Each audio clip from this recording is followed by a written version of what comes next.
Recording in progress. Yeah, you hear me, Seth? I can hear you. Dude, our cat Snake, the one-eyed one, you seen him, Snake Plissken? Man, he, for no reason, and he doesn't do it to be mean, he just bites you, and he bites really freaking hard. For no reason. He'll, like, do it to get your attention or just because he wants you to pick him up and pet him. But, dude, like, he bites to where you bleed. Yeah, but you know how cats think, right? No. You're not the boss. He's Oh, the well, boss. he definitely thinks that, dude. He's the coolest cat, but he's the biggest jerk too. Because our youngest, as I told you, Trey has a cat, the one, but he has no claws and he's really tiny. He will literally, Snake will, if we don't keep us up, he'll literally kill him. Like, I mean, legitimately kill him. Yeah. Because my theory is, and the vet agrees, is that they both think they're the alpha males. Because Trey's a Savannah, and in his DNA, he's used to being the alpha male cat, even though he was the runt of the litter, and the people before us took all his claws, which I think is beyond a low life thing to do. So he has no defense, but he's still the alpha, and he won't back down to Snake. So if he would just submit to Snake, I think they would be fine. And Snake refuses. He thinks he's the man of the house, so he just wants to kill him. He's like, "You ain't the man. I'm the man." You know what I mean? Yeah. Well, yeah, we had 3 cats before the last one died a few weeks ago. Just a few weeks ago, that was more than a few, dude. Huh? That was more than a few, right? The big guy. Yeah. One of the 3 big guys was sick. So you told me that like last episode. So that's got to be a couple months by now.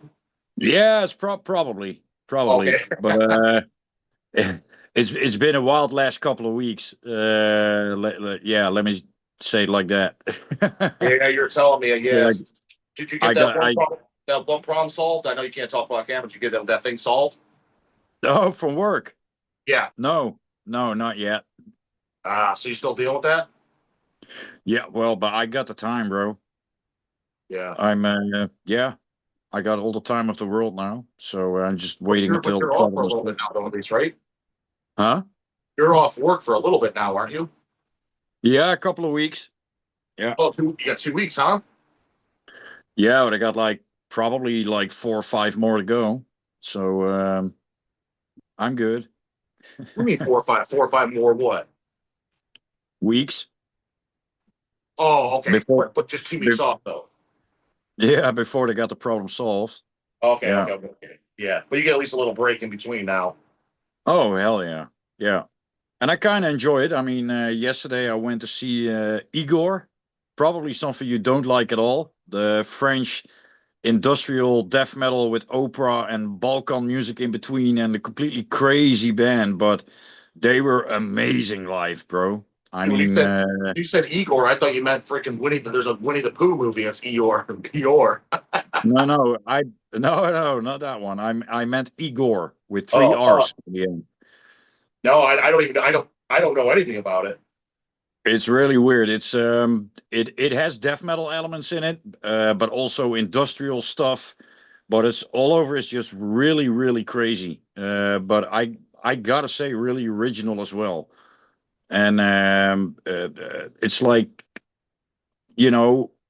I enjoy it, but I enjoy it completely different than I enjoy a death metal band. It's like when you listen to something completely different, you also have a different listening experience with it, Yeah. Like when listening to classical music, it's not like you're waiting for blast beats and double bass. I mean, you want it to be good the way it is. And this is kind of that, I never enjoy any fucking industrial stuff or the house hardcore trend that's going on over here.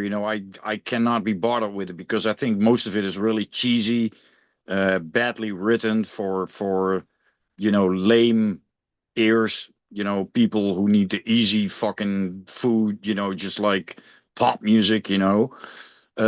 This, however, I gotta say, Igor is fucking brilliant, rhythmic and in the whole presence, how they do it. And man, they sounded tight like a motherfucker. They had a really good sound. Even like you do that for like a Cthulhu. Dude, I can literally not say, even though Illuminati, Cthulhu, for the life of me, I can't say the damn name. Cthulhuminati. Yeah, like, but that's kind of like, in a sense, your band of that stuff where it's death metal but weird stuff in it. It has, yeah. It's Illuminati is completely different than Igor, but um, well, yeah, they could play on the same festival, and the same goes for my other band, Grey Aura. I mean, it's Yeah, all a bands little like bit that, even Portal like could play with Katsunami. It doesn't sound like probably, that, but it's for yeah, that. It's just different. It's almost more. I yeah, consider that music more of a because it's not really stuff that I'm into because it's more of an atmosphere that you have to feel. So it seems like you and I different for that outside of metal because I like stuff outside of metal for sure, but I like yeah. more like I guess upbeat poppy stuff like either pop punk or straight punk or some 80s pop or 80s rock as opposed to you still like extreme stuff but it's just the darker more. Well, yeah, Igor is definitely dark and extreme, and what I think is cool about it is that every song is really different and catchy. So it's not just a vibe or just the sounds, but it's something you really can bite into. You know, there was not a dull moment during the whole show. I mean, they played for like 1.5 hours, and I remembered every fucking song they played. Especially in the end, Opus Brain is just a fucking, yeah. I don't know. It's hard to describe because there's even opera vocals in it, and the lady Yeah, I'm singing it. surprised you don't like since you like that stuff. I'm surprised you don't like more black metal. Not necessarily all No, the because not, that's when it gets cheesy, in my opinion. You know, yeah, and but for example, like my headlining band, which I know Denial of God, I'm yeah, surprised. Well, I never asked you if you liked them or not. I just assumed you didn't. But because they're like dark and spooky, like they have atmosphere, and yeah. there's no cheesy chick vocals or keyboards.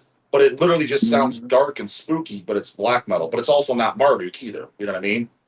Well, the female vocals in Igor are definitely not cheesy or wanky. I mean, she was. I. The first thing I thought was like, okay, I never ever heard a woman sing that good. Oh, it's Uh, female. either it, well, yeah, there's two singers. There's a dude. I think he Oh, was in Spot Crown. He has a low grunt and really powerful, really good voice. Could play in any death metal band. And they combine it with female vocals that do like either normal vocals but really extreme and really tense.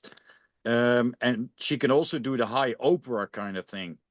And I don't know if you're familiar with the Dutch singer Floor Jansen, who's singing for Nightwish right now. She used to sing in After Forever. She's a really, I know of Nightwish and having a female singer, but I don't know names or anything about them. yeah, she's super, super talented. But I dare to say that the woman singing for Igor right now is even wilder than that. I mean, that was just an amazing performance yesterday. I was blown away. Yeah, and it doesn't happen easily. I mean, but it's a yeah, it's something different, you know, and it's electronic beats that for a change I appreciate, you know. When it's done right, then yeah, then I can definitely appreciate it. Kind of like with the older the first maybe the first two albums of Rammstein. Okay, They yeah. had they had some industrial stuff, or maybe the really old Fear Factory stuff, Dude, where it's you're funny like, because okay, you know, this, Rammstein's not a band that I'm into, but as far as bands with industrial and commercial music, that's the only stuff I can sit there and be like, you know what? This is actually pretty good for what it is. exactly, Their fan base is annoying because I think it's the heaviest thing on yeah, earth. But I was like, I could totally see why someone could really enjoy this. I'm like, because I am yeah, kind of entertained. But for the most part, dude, for whatever reason, when industrial's in it, 30% Fear Factory. Like yeah, I can't sit through Fear Factory, but Ramstein I can. Fear Factory, I'm yeah. like, this is giving me a fucking headache. Yeah, yeah. Well, but I had a headache back in the day because the singer that Burton C. Bell was singing off like, yeah, how do we say it here in Dutch? Like a false guy, like like a dissonant crow. Mm. He couldn't sing for shit. I've seen him on Dynamo in '93, and yeah, the music was okay, but it kind of Oh shit, sucked that ass. was before they even got really popular. Yeah, but if you would, you know, but if you would see a Ramstein show, you know, listen to the music is one thing, but then when you see these guys live, And I even haven't. I've seen the footage, you know, and I've seen some DVDs and that kind of stuff. Mhm. Holy fucking shit, you know, I can just imagine how that's gonna sound like on a very fucking loud volume, you know. And that's Mhm. when you really can get into something like that. And the same goes, I think, for Igor. And yesterday was the first time I saw them live, and it's also a kind of band. When I play it at home, I have to play it loud, you know. What is it? So are they a popular band? Like when you went there, was there hundreds of people, or we're talking 30 people show like Monstrosity? Yesterday it was in 013 on the main stage, and I think probably, and that's for actually for holiday season, it was a good turnout. I think a little bit over 1,500 people. So a lot. Yeah, so big show. Big show. Yeah, oh, usually they could sell out a 3,000 capacity club and have a waiting list of a few hundred people. Yeah, so that Yeah. I consider that a popular band then, yeah. Oh yeah, by now they are. Yeah, yeah, playing Yeah, I've good heard the slots name, on but I big don't know. festivals. I've heard the name, but I knew no. Dude, I see so many names that but I don't know. Like for example, what was it? Yesterday's video, whatever that went up. Hell, you might like them. I just never listened to them, but we carried them. I just assume it's hipster fucking just boredom. Oh, that band Sunno. Do you like them? Who? Right. Sun with two N's, space O, and then there's Sun O. Oh, is that the band with Attila in it? Oh, Is he wasn't. Basically, long story short, is my video that went up yesterday, the day before, is Dom. Shout out to Dom's channel, Dom Cocaro. God damn it, the heaviest, yeah, with himself, the most metal cripple in the scene. He sent me a review for is at Amoeba Record Store, I think, and he's like, "Hey, look at these hipsters, what they bought." I was like, "Oh, the band Sunno." I was like, "We've carried them. I just assume it was stuff I don't like." yeah. Attila wasn't in that video, but if Attila's in the band, I don't know, but I think that's as far as I know, Sun O is the other band from Attila from Mayhem, and it's more of his. He does a lot of vocals, but also with his industrial effects, and oh well, then that's maybe it's more respectable than I thought. Then at least if it's got hit. well, it's I've listened to it. It's not bad, but it's also not something I would listen to every day, you know. But it's definitely they have a big fan base, and the Yeah, same I goes do for that. one of the support bands that played yesterday is a band from California called Health. I never heard of them. Health, like in health insurance, you know. And I gotta say, the sound was really good. I talked to their booker yesterday, who's a guy I know from the Netherlands. He has Doomstar Productions, Luke, and he's like, "Yeah, this is one of the most relevant bands nowadays." I Health. never, I never ever fucking heard of them, but the whole crowd went nuts. I mean, Oh, assumedly they were a big band, and but the same happened when I played the Roadburn Fest in Tilburg with Grey Aura. Uh, there was like no bands on the bill that I knew, like none. Maybe yeah. one or so, maybe one or two bands, and out of 50 or something. And yeah, but then when you go check a few bands out, you know, then you know, you're really surprised. Like, where do all these people? How do all these people know this band? You know, and on the what rock was I sleeping? But it's Damn. a different scene, you know. It's a different scene. I mean, Sun O is also a project that could play on Roadburn Fest. It's just a little bit. It's the kind of metal bands or crossover bands that old conservative guys like us usually don't listen to, and we skip because we think it's gay. But some of it, but some of it is not. I mean, a band like Dotheimsgard, I think, is fucking amazing. You know? I don't think I've ever listened to Dotemsgar, but I think some of their stuff I potentially could like because I like because this is some of the guys from Emperor and Dave Borger and some of those members, right? Uh, Not that I know, but No. I know little about them. Let me. I think Dotheimsgard, aren't they from France? I think they're from France actually. Okay, But maybe not. Maybe I'm wrong about I could that. be mistaken. All I know is that their last album. Uh, see if I have the title here. I have it here in my stack. I forgot the Yeah, name of the album, but We sell them all the time. I might have put them on the player, I just know that they have albums that are. I don't know that, but I'm pretty certain that they have albums where they changed over the years pretty extensively. You know, kind of like a, almost like Carcass or something like that, to where they change their style. I could be wrong on Mhm. that, but I thought like that was it like Satanic Arts, one of their albums, I think maybe. Yeah, they've changed the style a few times, but That's what I thought. Yeah. I gotta So say the latest album is just a mighty piece of work. I mean, it's really avant-garde, experimental, but so fucking well done. I mean, yeah, but it's something you gotta. Um, yeah, sometimes it takes a while. I mean, the first time I heard Leprous, I didn't like it at all. But it was just maybe the song that was presented to me first that didn't really do anything to me. And then I heard it another time, and I heard a different song in the car with our singer, and I was like, "Who's this?" He was like, "Yeah, Leprous." I was like, "But this song is fucking amazing." And then I start kind of digging into him, and then all of a sudden I got it, and with some bands it goes quicker, the first time I heard an Imperial Triumphant song, I was sold. I was like, "Holy fucking shit!" It instantly got it. Mhm. Yeah. You But ever on the try other these? hand, You ever try cigars, Seth? I'm just now oh getting yeah. into them. My video that went up today, Eli from Lord Humongous turned me on these. So Eli, if you're watching this, I went up to the cigar store. They didn't have any gatekeepers, so I tried. I grabbed a few different ones. But dude, he really got me, and I'm really digging these things. The only thing is, they take forever to get going. Like you got to like light it like a million times.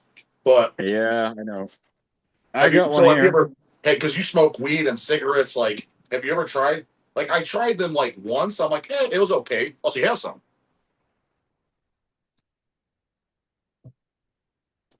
Let me see where this is from. I think this is actually a pretty good one. I got this one from Rob from Centurion a while ago. Does Rob smoke cigars? Oh yeah, he always smokes these. Hell yeah! Well, I no, got these not this especially one, for by you. the way. No, no, When I no. heard we're doing a video tonight, I was like, I got to go grab some cigars. Yeah, 'Cause Rob always smokes the small ones, but I yeah, prefer this is a the big bigger boy ones. one. But I usually, when I smoke a cigar, I just have the in the middle ones. These one, the La Paz. The I don't tiny know if ones you with the can see it. filter. No, it doesn't have a filter. No, this one does. This is a cigarillo, a real small Yeah, those are one. small ones. Yeah, yeah, yeah. And these I have this. never tried the little ones. All I had was these big ones, and I really like them. Yeah, this has a plastic mouthpiece, and this is pretty funny because it has a vanilla flavor, and this is what my grandpa used to smoke. And Now, what's with the plastic thing on the, why I've never even tried that. Like, what's the purpose? so you don't get any tobacco crumbs in your mouth, I think. Oh, okay. I think it's actually a lady cigar, but the fun fact is that my grandpa used to always smoke these, and I would always get one from him. Um, and then my good friend Hakeem, who is here from Boxtel, he smokes these every once in a while. So he brought this one to my house, and he was like, "Hey, here's a cigar." I was like, "Hey, that's a funny coincidence because back in the day, this is the same ones that my grandpa always used to give to me." Yeah, how old were you when your grandpa was giving you cigars? I was probably 14, 15. So over there, they kind of don't care. Like, it's just like Back in the whatever. day, no, man. I told when I think I was about, no, I must have been like 15 years old because that's when I told my parents at home that I smoked. Were they pissed? And I started when I was like 13 or something. Were they upset? Nah, they were both smokers, and they probably Okay. started at the same age as I did back in the day. They weren't really upset. Okay. Nah, it's hard to be upset about something you do yourself. So when Rob brought you a cigar, is that one you never tried before? Or that's one you like? I'm gonna smoke it right now. Is is Gonna it see is it? how it tastes. Did he bring that over the last time? Like the video that we're on together? Is that when he brought it over? Actually, no. I think he gave this to me for my birthday. Okay. So, but I need to cut it first.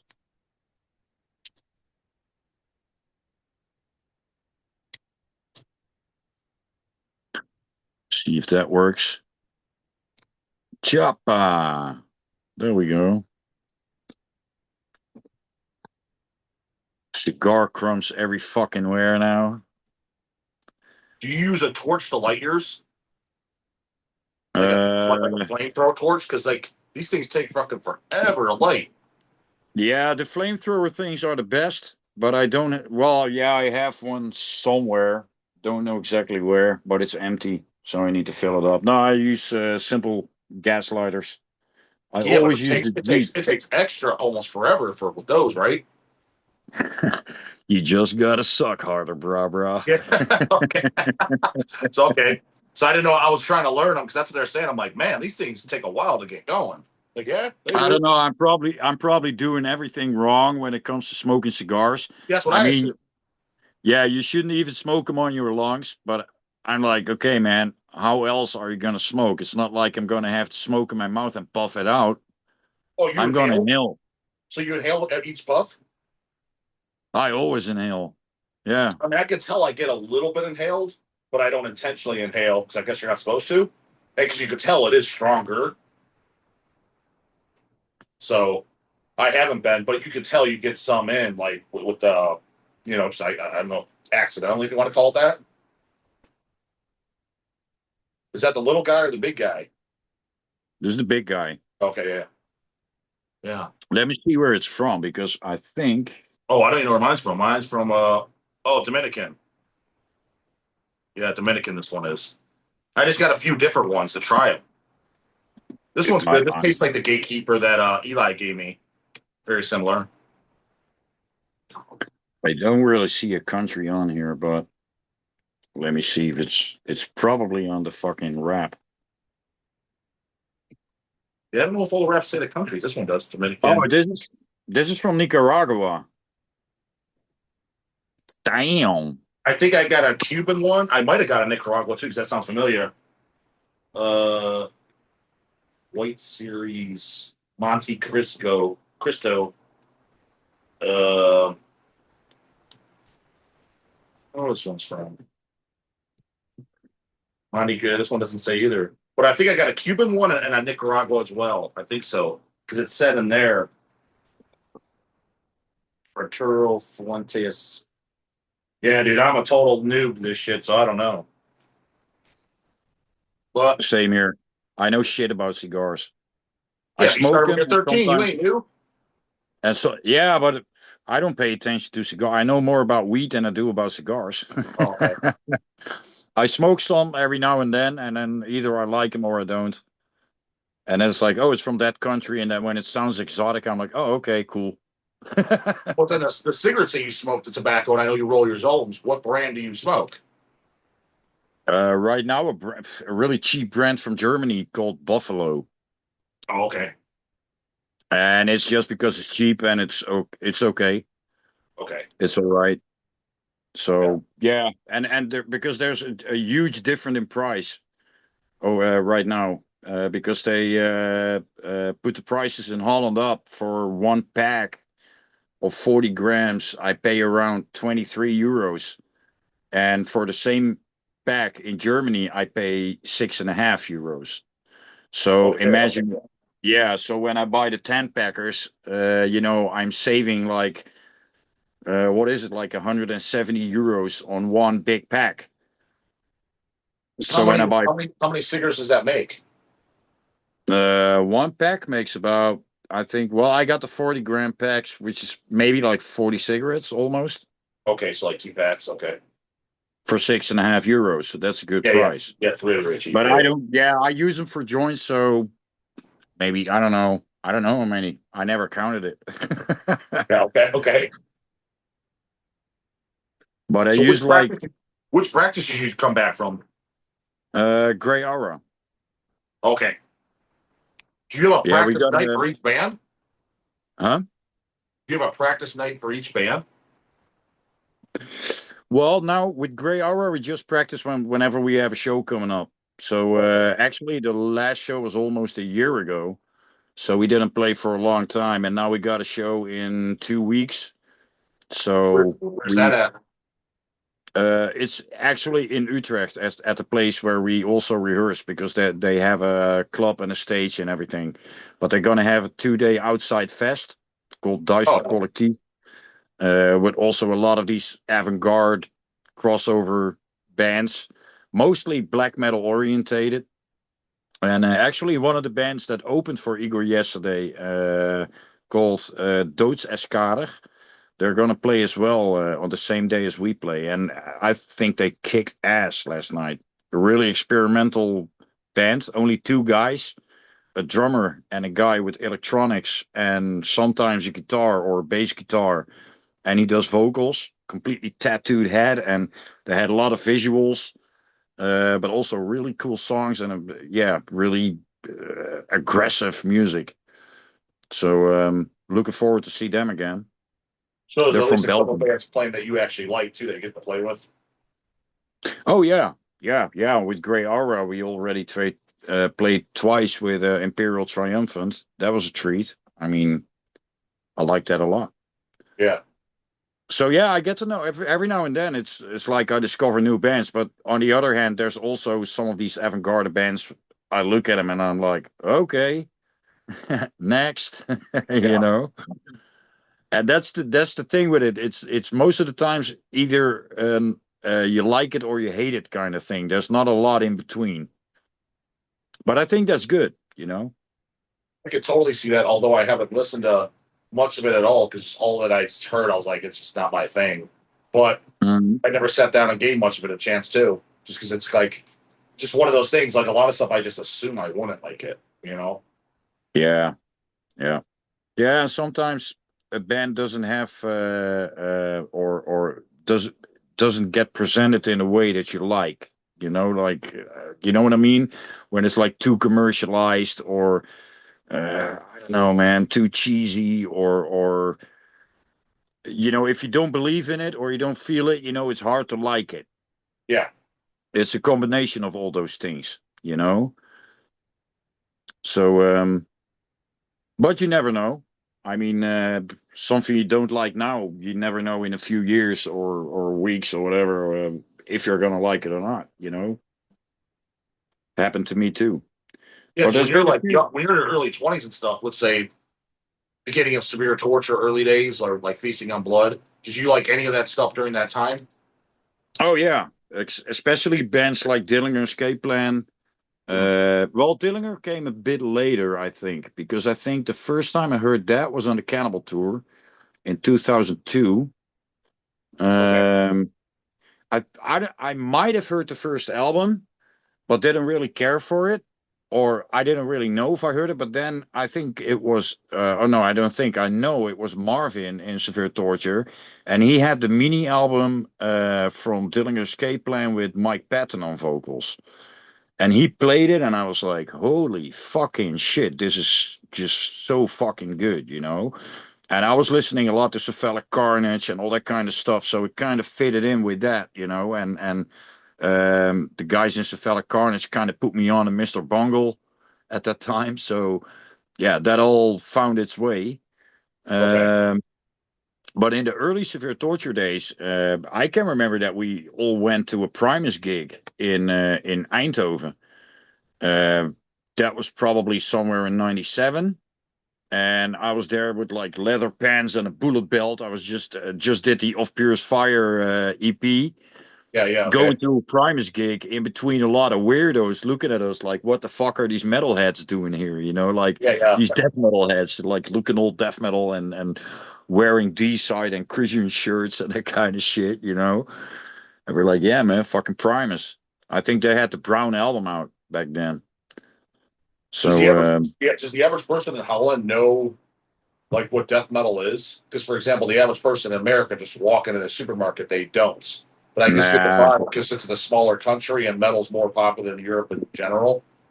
it differs, you know. Sometimes I'm kind of surprised that there's people that I don't expect to know what death metal is, and then they're like, "Oh yeah, I know what death metal is," like that band Cannibal Corpse, and I'm like, "Okay, yeah, and Korn." Okay, you don't, you know that Yeah. it, it differs, and then. But there's also a lot of people that think they know what it is. There's people who have no clue. Yeah, I don't Is it know. mostly? Did you notice? And maybe you don't notice. I've kind of found out about it more in the last few years that the average young person they will say they like death metal. They think they know what death metal is, but it's all the deathcore stuff. Oh yeah, yeah. But I can't blame them. You know, But is it they're like that? Is it like that over there as well? with some kids probably. Yeah. If I see them, going to a Cannibal Corpse show wearing a Slaughter to Prevail shirt, Yeah, I know enough. You right. you But if you're throw gonna that go, on up, the if you're same gonna go heap, up to but any dude, if you're gonna go up to any one of them, they're say they're at a cannibal show wearing a Slaughter Prevail shirt, and you're asking who do you know who Dismember is or Sinister, other yeah, bigger known death metal bands, not as big as Cannibal, yeah. but big names. I'm 100% Yeah. positive that I have no idea who you're talking about. But on the other hand, I like to have fun, and go to a completely death metal show wearing a Primus shirt or a Cypress Hill shirt, and no one ever Kind of done asked the me same, like, yeah, because I don't want to blend in with everyone else, I just do it to fuck with people. right? Yeah, I once went to a death metal show wearing my D12 shirt. D12 is the other band from Eminem. Now, does anyone call you out, or they all kind of just know you're fuck with them because they know who you are? Oh, yeah, I don't. The thing is, I don't care. Yeah, yeah. And if people ask, like, do you like that? Yeah. Otherwise, I'm not wearing the shirt. I do. What do you like about it? Well, I like the vocal patterns and I like the beats. So do you also like that and that rap? No. I Well, like specific bands. If it's a different genre, I like in rap music. I like basically nothing except for Cypress Hill, the older Eminem stuff, DMX, the older Snoop Dogg stuff. what about Uh, what about 3 6 Mafia? I don't even know who they are. Lindsay said, "Check that out." I don't know why she's sitting off by herself by her lonesome. Cigars. Oh, Lindsay doesn't like. But Lindsay doesn't like the Arnold Stoogies. the Arnold Stoogies, Stogies. Is that what they call them? Stogies. I don't know what that is, man. That's what they call them. Stogies. Cigars. That's what we call them. That's what we call them, I guess. Maybe not. Okay. She doesn't like the smell. Yeah, exactly. Oh, It's blowing in my face. Well, says blowing her face. It's okay. It's in a cigarette, though. I'll smoke my joint again. Oh no, she couldn't smell Who mine. smokes more, you or your wife, Seth? Me. Oh, you okay? Mm.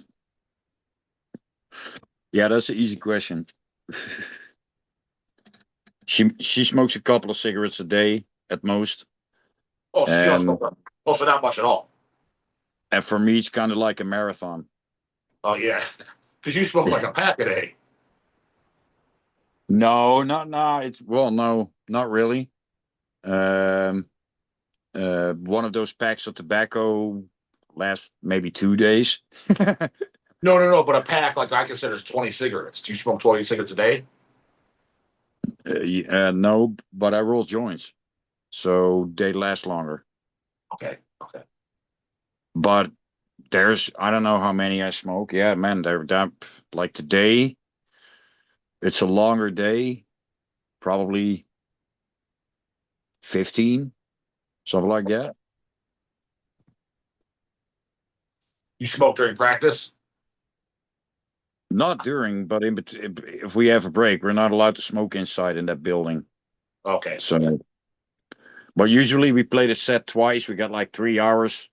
So we build up, we play the whole set, and then we take a little break, smoke some, and then go back, play the set again, and then it's already time to go. So, but it went well, especially because we didn't practice for about a year, and we started and we finished at the same time. So we were all kind of surprised how well we all knew the songs. So yeah, next week one more practice, and then we're ready. So you just to do play. 2 practices? That's it? To go? Yeah, we practiced twice for this show. Oh, shit. Yeah, okay. Just picks right back up. Yeah, and what I did at home is I listened to the songs once before practicing, and I was like, okay, go. I don't know, man. It's for some weird reason. Once I recorded an album, or once I recorded songs, or once they're in my system, I could just pop them out years later and Yeah, I just hear you. know them by It's kind of like a muscle video game. If you recognition. played a video game 20 years ago and you try it now, like it just Yeah, takes minutes to warm up.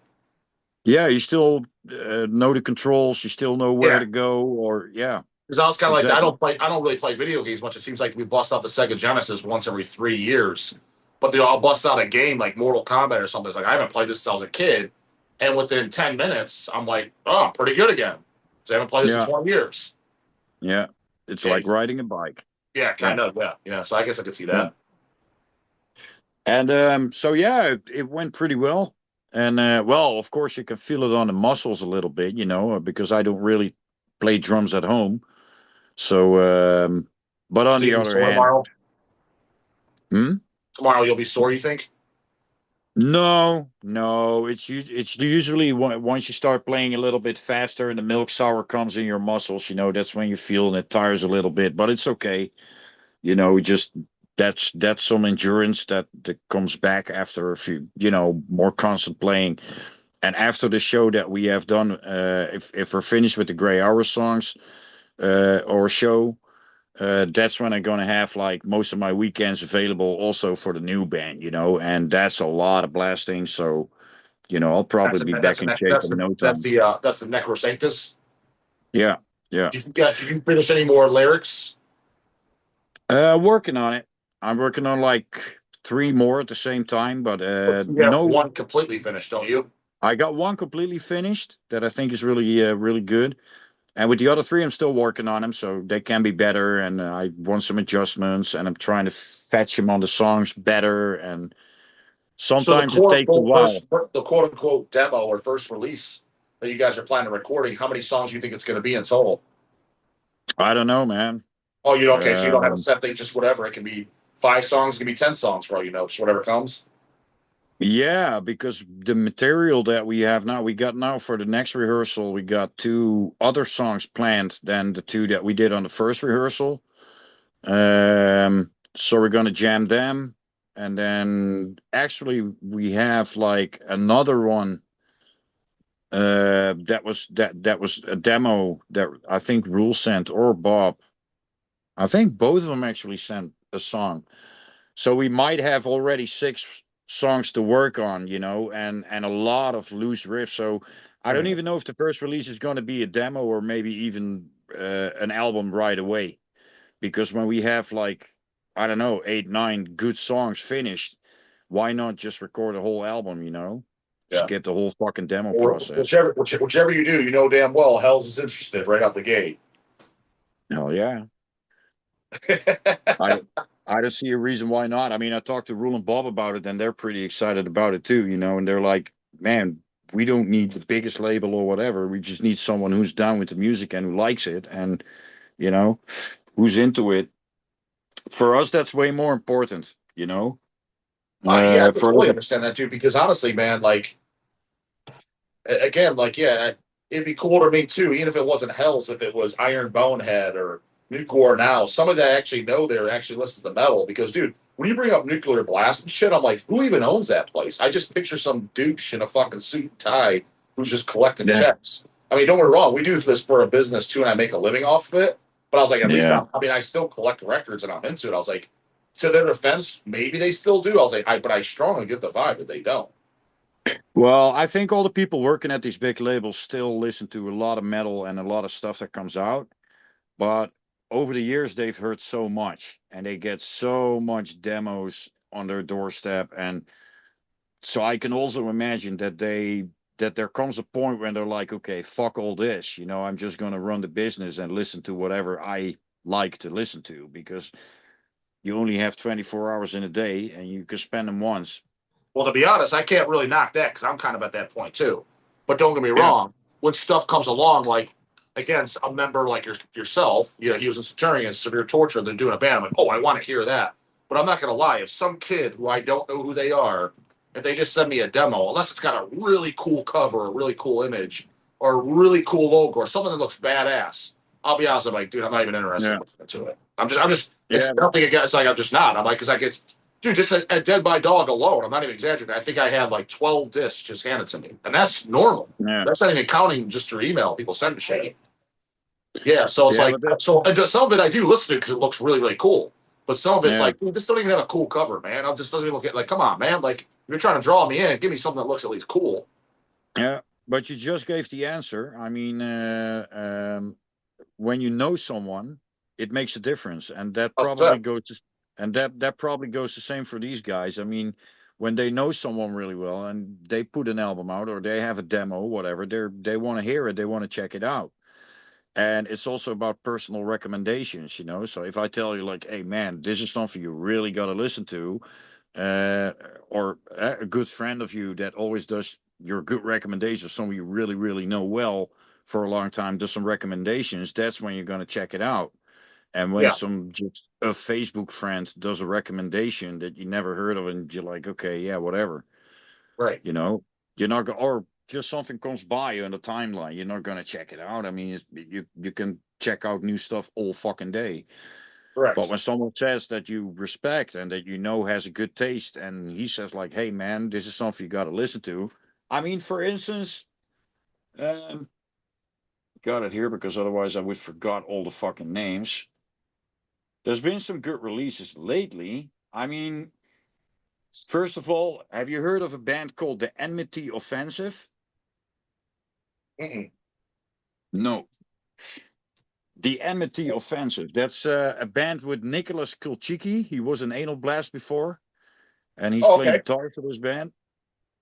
Yeah, yeah.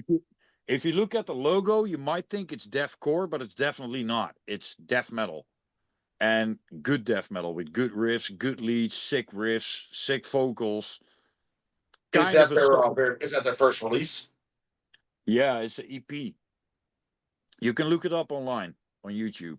It's completely on YouTube. So like stuff like that. Like, how did you stumble across that? Because I know the guy. Okay, yeah, yeah, yeah, yeah. Here we go again. Yep. Because I know Nicholas, and he was like, "Hey man, here's my new EP. I hope you dig it." And I click on, and I really really like it. Not because I know him, but I think it's really good. And then I stumbled.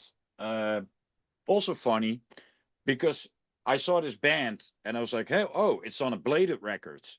Then I got to Mhm. check it out because a Mhm. Bladed is from Baxter. You know, Yeah, it's the band called Church. Have you heard that yeah, yeah, release? yeah. They're actually I've seen them twice now too. They're from Columbus, Ohio. Their disc I thought was pretty good, but I liked them better even live. I like the disc, but I think if you see him live, it makes more impact. I can imagine that, Yeah, I've seen them because the twice disc. live, and they're definitely good live for sure. But I gotta say, the album really, I was like, holy shit, man, really good artwork. The album title, Christ Slave, I like that. Um, It's funny. Really good stuff. I first heard about them before I even saw them. As I think it was the first video I did with Vincent Crowley. He brought them up because they're from his hometown, Columbus, Ohio, and they were a brand new Uh-huh. band.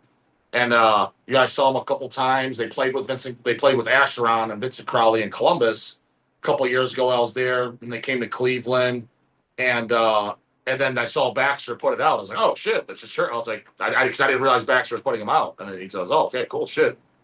Yeah.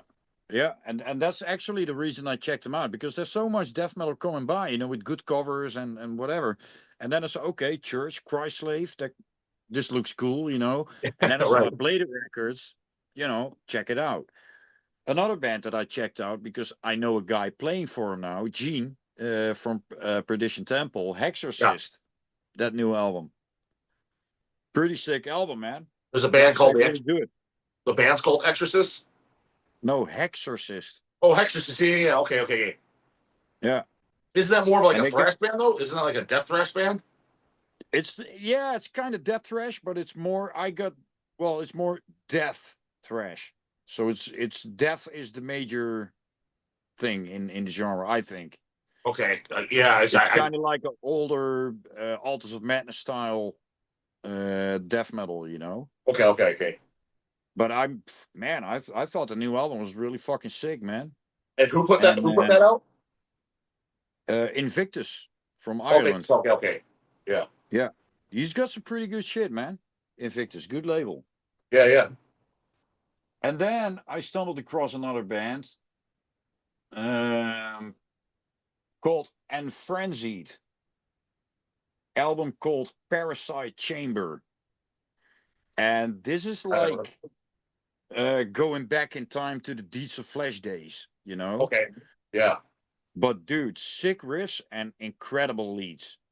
I think the leads really stuck out, you know. In Frenzied. And Frenzied, yeah, really good album. So, but that's basically also because someone that I knew on Facebook was like, "Oh man, this is the fucking shit," you know. This album is really good, and I was like, "Okay, when he thinks it's really good, boom, then I'm gonna check it out." And indeed, it was really good, you know. So I think mouth to mouth commercial still works the best. How often are you on Facebook?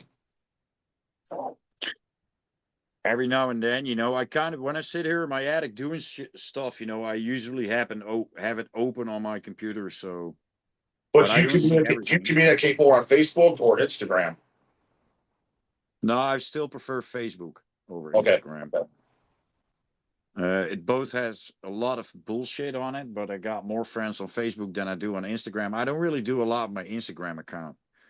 Okay. And it's always, yeah, I don't really know exactly how it works. Usually I know how to upload a picture and then put a comment with it, and that's kind of it, you know. But also it kind of feels useless to build up like a second network and do the same stuff that I do on Facebook. I mean, why? So I have it, but I don't really use it a lot, you know. But do you think? And 'Cause I don't really know much about either. Do you think Facebook will eventually become obsolete like MySpace did, or do you think it's too big and too still popular, too still where it'll stick around? I don't know. I can't look in the future. I know a lot of people left Facebook. Yeah, that's what I heard. But That's why I was asking. Yeah, it seems like everybody and their mom's on Instagram though. yeah, especially all the young kids. It's a lot of people Correct. tell me like Facebook is for old people. That's what Lindsay just said. She said you're an old guy. That's why I got Facebook. Yeah, so that's I'm still like, okay, man, if Facebook is for old people, then probably I'll just stay here. Yeah. Yeah, but dude, you still got a year until you're 50, right, Seth? Oh yeah, about a year, 3/4 of a year. Yeah. Mhm. Dude, when was the last time you talked to Wim? Ooh, long time ago. Okay, because yeah, dude, we were supposed to meet up, but as we were staying at a flood or something, so we gotta try to schedule for the next time he's in America. Because again, Yeah, dude, I saw he was in the States, but yeah, I haven't talked to him in a long time. Actually, I should send him a mail again. when was the Send last him time? some of First of all, when was the last time you seen him in person? That's a couple of years back. Oh, that's He was playing. so not 10 years. No, not 10 years, but it's been a bunch of years. He did a show with Inquisitor in Tilburg. Oh, okay. I remember you telling me. Okay, but that was yeah. What year was that? Was that before COVID? I don't know when that was. Okay. So Inquisitor did If I like a have to take reunion a show. guess, if I have to take a guess, it was before COVID. So And that was the last time you yeah. seen him? That's the last time I actually saw him, yeah. But yeah, we both live our own lives, you know. Yeah. Like, dude, it sounds like, I mean, dude, he comes here pretty freaking often. Hmm. Yeah, but his girlfriend lives there. Yeah. But they go on bike rides, I guess. That's why, from what I understand, unless he flies in different locations, I think that's probably where his girlfriend lives, is in Maryland. He flies into Maryland. I was like, oh, that's just a 5.5, 6 hour drive. I was like, that's we drive to Maryland. He's like, yeah. He's like, well, we'll take a. He's like, so what we'll do is like we'll just take a bike trip because they just ride their bikes anyways. We'll ride our bikes out. It's like, come on out, man. Check out the warehouse. We'll shoot a video. Have some beers. Dinner's on me. See where the sauce is made. You know what I mean? Yeah. You realize, But Seth, if I actually do a video with him, then technically I've had every single original Centurion member on the channel at least once. yeah. That's pretty cool, right? Well, yeah. For me, it's normal because I know the guys. I'm just saying. I don't think we're so special, but yeah. What's kind of cool? If you think it's cool, man. I think it's fucking damn cool. Well, oh, by what the way, I think is cool. by the way, which I have an idea, but I don't know. You never told me off camera. Did you guys think for Necrosanctus, you guys figure out that goddamn bass player? Or is he still thinking about it? Because that's a hell of a lot of thinking. Yeah, he does a lot of thinking, and Roel actually talked to him on a festival a week ago, and he's still thinking. Well, we'll see, man. We'll see. Yeah. But do you think is he one of those guys? Is he one of those guys like? Because I know guys that do a lot of thinking too. But is he one of those guys to where he's thinking, but it's like you're kind of using that as a blow off excuse because you mostly don't want to do it. So that's kind of like your polite. No. He's This is just literally he's just legitimately thinking like, can he combine it with all the other stuff that he's doing? Okay. And I think he can, because I don't think we're gonna be doing super much stuff, just whatever works, and it's not getting us into crazy problems with work or social lives or whatever. We do this for fun. My major goal, basically, of course, I'm hoping for a lot of shows and everything after when an album comes out. But my first concern is, to make the perfect album. That's every time what I want. I want that album to be exactly the way I want it to be. Yeah. And then when there's a whole, when we can do a lot of shows, it's cool. On the other hand, when we have a bass player who's also playing for another band, you always have to look in your agendas and see what's possible and what's not, and how much does someone want to do, because like you say, we're not 18 or 20 anymore. So there's more to life than just music. And that's so good. All guys got adult responsibilities. Sorry? All have adult responsibilities now. Yeah, that, and also not the urge to I don't have to play every weekend. I mean, there's also weekends where I just like to relax and load up the battery, you know. Sure. And on the other hand, it has to be fun as well, So when you play every weekend, then it starts feeling like an obligation instead of something you really want to do. And that's not what I want, I want to enjoy every fucking minute of it, So. Because that's how, for you, that's kind of how severe torture became, right? It started to become like a job for you. No, it's not a job, but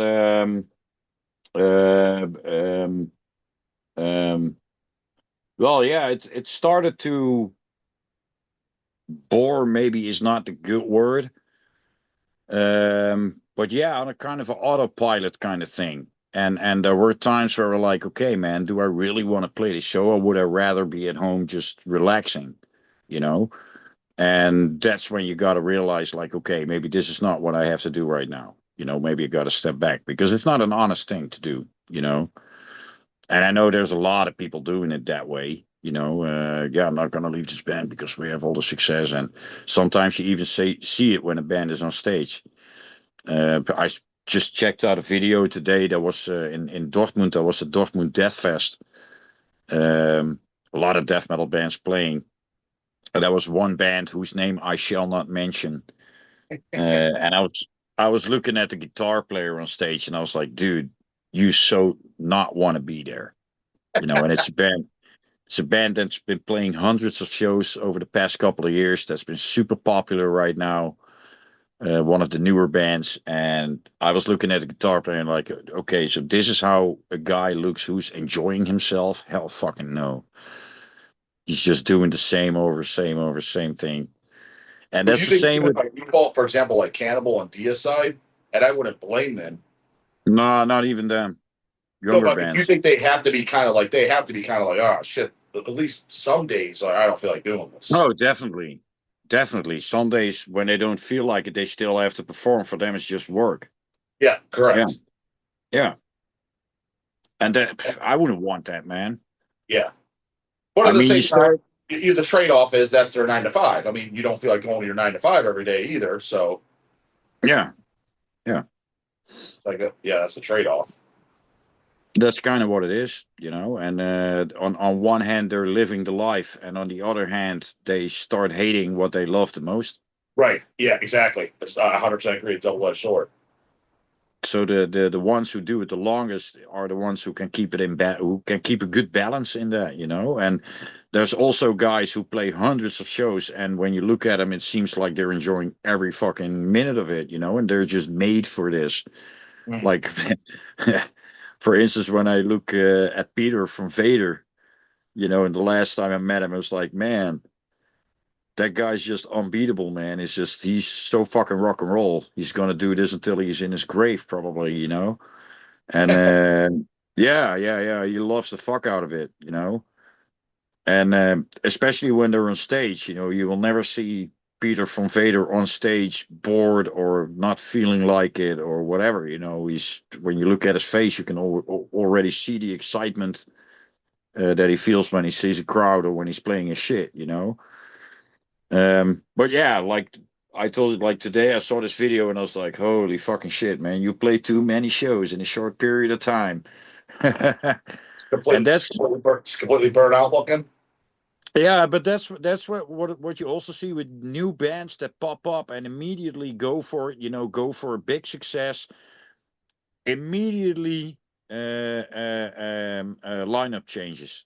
It's the first thing that happens is lineup change because there's always one or two guys who can't keep up with that or don't like it or you know, and that's something that I think we did well in Severe Torture. That I'm proud to say that we did well. That we always respected the ambitions of everyone in the band. Like, well, shall we do this tour? No, because we're doing this and we're doing that, and maybe that's enough, you know, because if we want to do that and that, then maybe some of us have to quit our jobs, you know, and that's not worth it.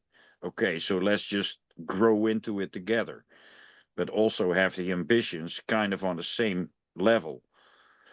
And that's Yeah, what I think you happened guys, when, regardless too, you probably had all similar mindset and goals. What I think some bands get started, let's say it's a brand new band, start off it's four guys and they're friends and they enjoy doing the band, but whether they realize it or not, because they're just in their garage, let's say it blows up in a year, and like when there's the quote unquote the business side or whatever you want to, however you want to word it or call it, is you might find out the 4 year mindsets were drastically different. One guy just wanted to do it to pick up chicks. One guy yeah, wanted to record albums. One guy's like, yeah, hey, I just like to jam on the weekends. And another guy's like, yeah, hey, I wanted to blow this thing up and become a millionaire. You're on yeah, completely four different paths of why you started the band. yeah. And also a lot of stuff that they didn't think about before starting a band. I mean, when a band gets serious and you really start selling albums, it kind of matters who wrote the music or who wrote the lyrics or what's going to happen with the royalties and all that kind of stuff. 100%. And it's funny With because of all that shit is, and I've heard it a million times, not just bands, but labels and just business in general. In the beginning, you're like, oh, I don't really care. Yeah, when the money starts rolling in, somebody's going to care well, because you're going to be like, this is yeah, unfair, dude. I'm doing this and that. I'm getting $100 and he's getting fucking 10 grand. Like, you're yeah, going to care. yeah. And I remember in Severe that we kind of formed an opinion about that whole matter before we ever recorded anything. Um, because of the stories, you know, like when Chris Barnes left Cannibal Corpse, they couldn't use the logo.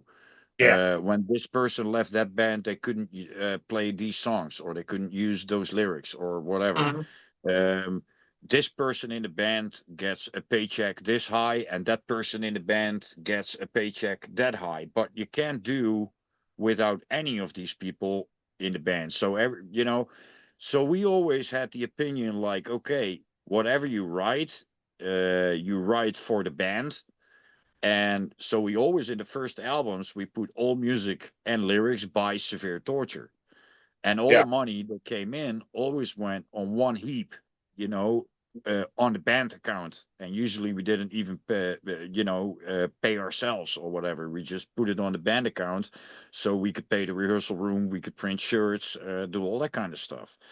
And That's how then it felt, later dude. on, The first 5 years of Hells, none of us, me, Eric, and Chase, we didn't take one dime. None. We just pumped it all back in the company. We didn't take a single yeah. thing. We just invested it And all I, back in the company. and I think even with the musical rights, the way it's done, it's actually pretty shitty because if you write the riffs, usually that's the person who's okay, music by, and then that person. It doesn't matter if you make your own drum patterns or whatever, or if you help arrange. Well, maybe if you help arrange, you can put it in the credits, you know. But for instance, if you write the lyrics, you get like a major fucking parts of the royalties. So the fact that I wrote lyrics for Severe Torture, I could kind of get like half or even more of that of the royalties for that bullshit. And I told them like that's bullshit, you know. that is not like the most important part of the music. It's like 1/4 of the music, you know. And also when I left Severe Torture, I told them like, hey, the lyrics I wrote for Severe Torture, so they're yours, and whatever royalties come in, put them in a bank account, you know. And if the band stops existing, yeah, that's when we have to see how we share whatever comes in later when a band doesn't exist anymore. Kind of the same how we do it now. When there's a release with or re-release with me and Wim and Rob and Patrick, I just, you know, and their money is coming in or whatever comes in, or like these flags that you send or whatever, I contact them and we divide everything by 4. That's how Yeah, we yeah, do it, you know, yeah. in an honest way. And but a lot of bands didn't think about it, or, you know, and then, yeah, like you say, you know, serious money starts coming in, and that's when they start becoming jealous, or having griefs or whatever, and start fighting about it, or, yeah. And the same with when a band really blows up, you know, they put an album out they didn't really think much about. They hope to do 1 tour, and then they get the offer to do 5 tours in a row. You know, there's always going to be a band member that's like, holy shit, I didn't sign up for this, you know? What's your stance? So we were talking about earlier, Vader, and it's funny, Vader's coming here in a month or so. Yeah. Peter is the only original guy, and let's face it, he is the band. I don't know what their payout is or whatever, but I would assume he gets, let's just talk shows, let's not talk albums. I would assume per show, he gets the biggest paycheck. Do you consider that acceptable or not? That's how they run their band. No, in I your don't opinion, know. do you think, like, let's just say simple numbers. Let's say they get $4,000 a night, right? And let's say he gets Yeah. $2,000, and then the other $2,000 split up between the other 3 guys. Is that fair or not fair in your opinion? I think in the case of Vader, it's actually Peter providing the other band members a job, you Yeah, know, that's why I by said. having. I think, in my opinion, he should be paid the most. I would think so. I, That's my I stance in think that situation. I think so too, but I don't know how they get paid. I But I'm don't not know how being. they I'm do just it. using that as an example because there's bands in that category where it's like, well, without him, the Yeah. band wouldn't exist. I was like, so I mean, technically, he kind of should, because yeah, Yeah, but on the other he's hand, basically employing you guys. yeah, but I think the guys in Vader, even because the drummer that they have now, and also Spider, the guitar player, and their bass player, they're in the band for a pretty long time. It's not like they're just hired guns, you Okay. know? Okay. Yeah. Yeah. So I think in the case of just a hired gun, I could get it that, you know, you agree with him, you know, you're getting paid so much a night, and take it Yeah. or leave it, whatever the band is getting paid, you know? Yeah. And then maybe something on a merch cut or whatever. I don't know how that works. Yeah. But I don't know in the specific case of Vader how it works. But if he gets paid more, yeah, I can kind of get into it. I think he might do some more, or has done some more in the production of the whole tour. So there's more sides to it, I think, than just being the singer, or, you know, the only original member in the band. I think business wise, he also does more for Vader than that. But I don't know. I don't know how the situation is there, and I think, yeah, whatever they do, it's up to them, you know. And So I would just assume in a scenario, just like I assume, no clue whatsoever. I never even heard whispers. So don't let anyone take this as anything. I was like, I never even heard rumors. yeah, I would assume Alex Webster and Paul from Cannibal get paid the most. I would assume Glenn Benton and Steve Asheen get paid the most. I would assume Peter from Vader gets paid the most. But I have no clue. I have no clue either. I don't know. I'd assume Dying Fetus, John Gallagher gets the most. Again, no clue. But that would just be my assumption. It's they all act on professional levels that I've never acted on. You know, for us, it's just a hobby, and it's always been like that. And I mean, with Severe Torture, okay, there was some more money coming in than when you're a really small garage band, you know. But still, you know, it's peanuts compared to what these big bands make. So we never had any this, and we always divided it equally, you know.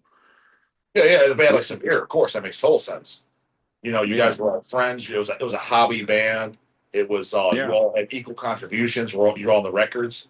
in cases like that, I think everyone should just be paid equal. So if it's $1,000 a night, it's divided by 4 guys or 5 guys. What is Yeah, that? and in the end, the money that came in from fans who bought shirts or came to the shows or bought CDs, it's a mutual accomplishment, And maybe there's always guys in the band that do more than other people. I mean, some guys are more active with organizing the shows for the band or talking to bookers, talking to labels, promoting. Other band members do a lot of interviews and stick a lot of time in that. Other band members just sit at home, smoke weed, and play video games. But that's all good because as long as he's on the stage performing and doing well, then he does his part, And if he's just not really good at doing all the other stuff, then please don't let him do it, Not so he does something, you got to do something. Well, if someone's not good at something, don't do it, Yeah. And don't be harsh about it, like, oh, but I did more, so I need to get more money. Fuck that shit, Mm. You're in it together, you work together, and yeah, that's how it works. I get the vibe that from what I hear through the grapevine, Corpse Grinder, he just sits around, drinks beer, and plays video games. But at the end of the day, he's available with tours, and he is the face of the band now. And if he was to lead the band at this point, the band might be done. You know what I mean? Yeah, you never know. I know, maybe, but I'm just saying it would be a huge blow. That's for sure. I thought Sepultura would be done too after the Cavalera brothers left, but they had a long career with a lot of fans, so apparently it doesn't really matter. Yeah. So well, you never know how it goes with bands. I mean, there's only a few guys who I think would be irreplaceable on the long term. I couldn't imagine. Funny maybe for me to say, but I couldn't imagine D-Side without Glenn Benton in it. The irony of that, but I know I say the same thing, 100%. Yeah, I mean, it's funny that I did those shows, but still, I don't want to be on one of their albums. No, that's a fill-in thing. Yeah, for them to continue as a band and doing albums without Glenn, I think that would be kind of stupid. Yeah, same here. I mean, if he would quit and they would ask someone else, and he started doing vocals for me, D-Side wouldn't be interesting anymore. Agree, 100% agree. And I mean, I'm pretty sure Steve and shit would agree. Yeah, and no matter who it is, to be honest, I couldn't name one person who could do that and that you still believe you're watching D-Side. No. Yeah. And that's the thing. For a show and a tour, it was inevitable to do it because otherwise, like I explained a million times, a lot of people would have lost a lot of fucking money, and it was fun, but it's of course something you don't want, and the same with Obituary. How the fuck would Obituary sound without fucking John Tardy? It sounds stupid. Ridiculous. Oh yeah, it's the voice, 100%. He's got a voice like nobody. Exactly. Yeah, I agree 100%. Yeah. So I think, even though there's still people who would say that Barnes was irreplaceable or that Frank Mullen was irreplaceable, I still think that Ricky's doing a great job. Suffocation still sounds like some people say, people told me, like, dude, that Suffo album's great. I didn't listen to it because I was one of those guys. I was like, dude, Frank's not on it. And I'm like, I don't fucking know, dude. I don't even want to listen to it. I was like, because Frank was the man, dude. But everyone's like, dude, this Ricky album's really good. I was like, yeah, maybe. I was like, yeah, Suffocation kind of, for me, Frank kind of was Suffocation as well, but in combination with the music. I mean, not as much as John Tardy is Obituary. You know what I'm saying? Well, Frank also too, dude. You know what with Frank is I loved his charisma on stage too, and he gets a pass because he had that New York tough guy yo kind of wigger attitude, which I'm not into for death metal whatsoever. But it really worked with Suffo because he just had this charisma on stage that it came off funny and cool and kind of like it fit. Yeah. But in general, that annoys the fuck out of me in death metal. But with Frank, it gets a pass. So I'm like, it works. I was like, it works and it works good. Yeah, and you know, the suffocation now is not the suffocation of the early days. Of course, we all love the suffocation with Frank, Yeah. and I could even go further. Like I love the suffocation with Doc Cerrito. And Dude, I've I was only talking seen. I'll just, Todd, you just brain. I mean, I just, fantasize and brainstorm things all the time. Just like when I told you about the Necrosanctus thing with Dead by Dog. I just throw out ideas all the time, right? I just said, Yeah. man, that's how cool that would be if I had Suffocation play Dead by Dog. I was like, the only way I would do it is I would demand it's got to be Frank singing and old school set only. The thing is with that though, dude, I'm telling you right now, that would be 20 to 30 grand easily. That's for. I know for a fact that that's what that's for. I don't even think they would do it. I don't think so either. But if they would, no less than 20 and probably more upwards of 30 grand. Probably, yeah. But I was like, but that would be cool. I was like, and people would go to that. People would definitely go to that, yeah. But 1,000%. yeah. Like that, I would have to charge much higher on the ticket to make up for that price. I was like, but I know that would sell out. I was like, I'm positive that would sell out. Especially if it was a one-off, if they weren't doing other shows. No doubt in my mind it would. Yeah. Yeah, and then when you have Doc Cerrito playing guitar, then that's when you're really going to have it sell out. Mm-hmm. But that would be impossible, you know. Then they would have to leave 2 members at home. Yeah, exactly. Come to take rocks. That'd be kind of stupid. Like, dude, you can't play this show. We're taking the old members back just for this one. Nah, wouldn't work. Because they would need to rehearse. Did you talk to any of the boys about what I said to you? No, not yet. But I didn't really have a chance to talk to them this week. And again, if the answer is no, don't even worry about it, because I expect it to be no. Because to full transparency, is I presented the exact same offer to Desecration and Invert, both of them. Yeah. They could do it as well.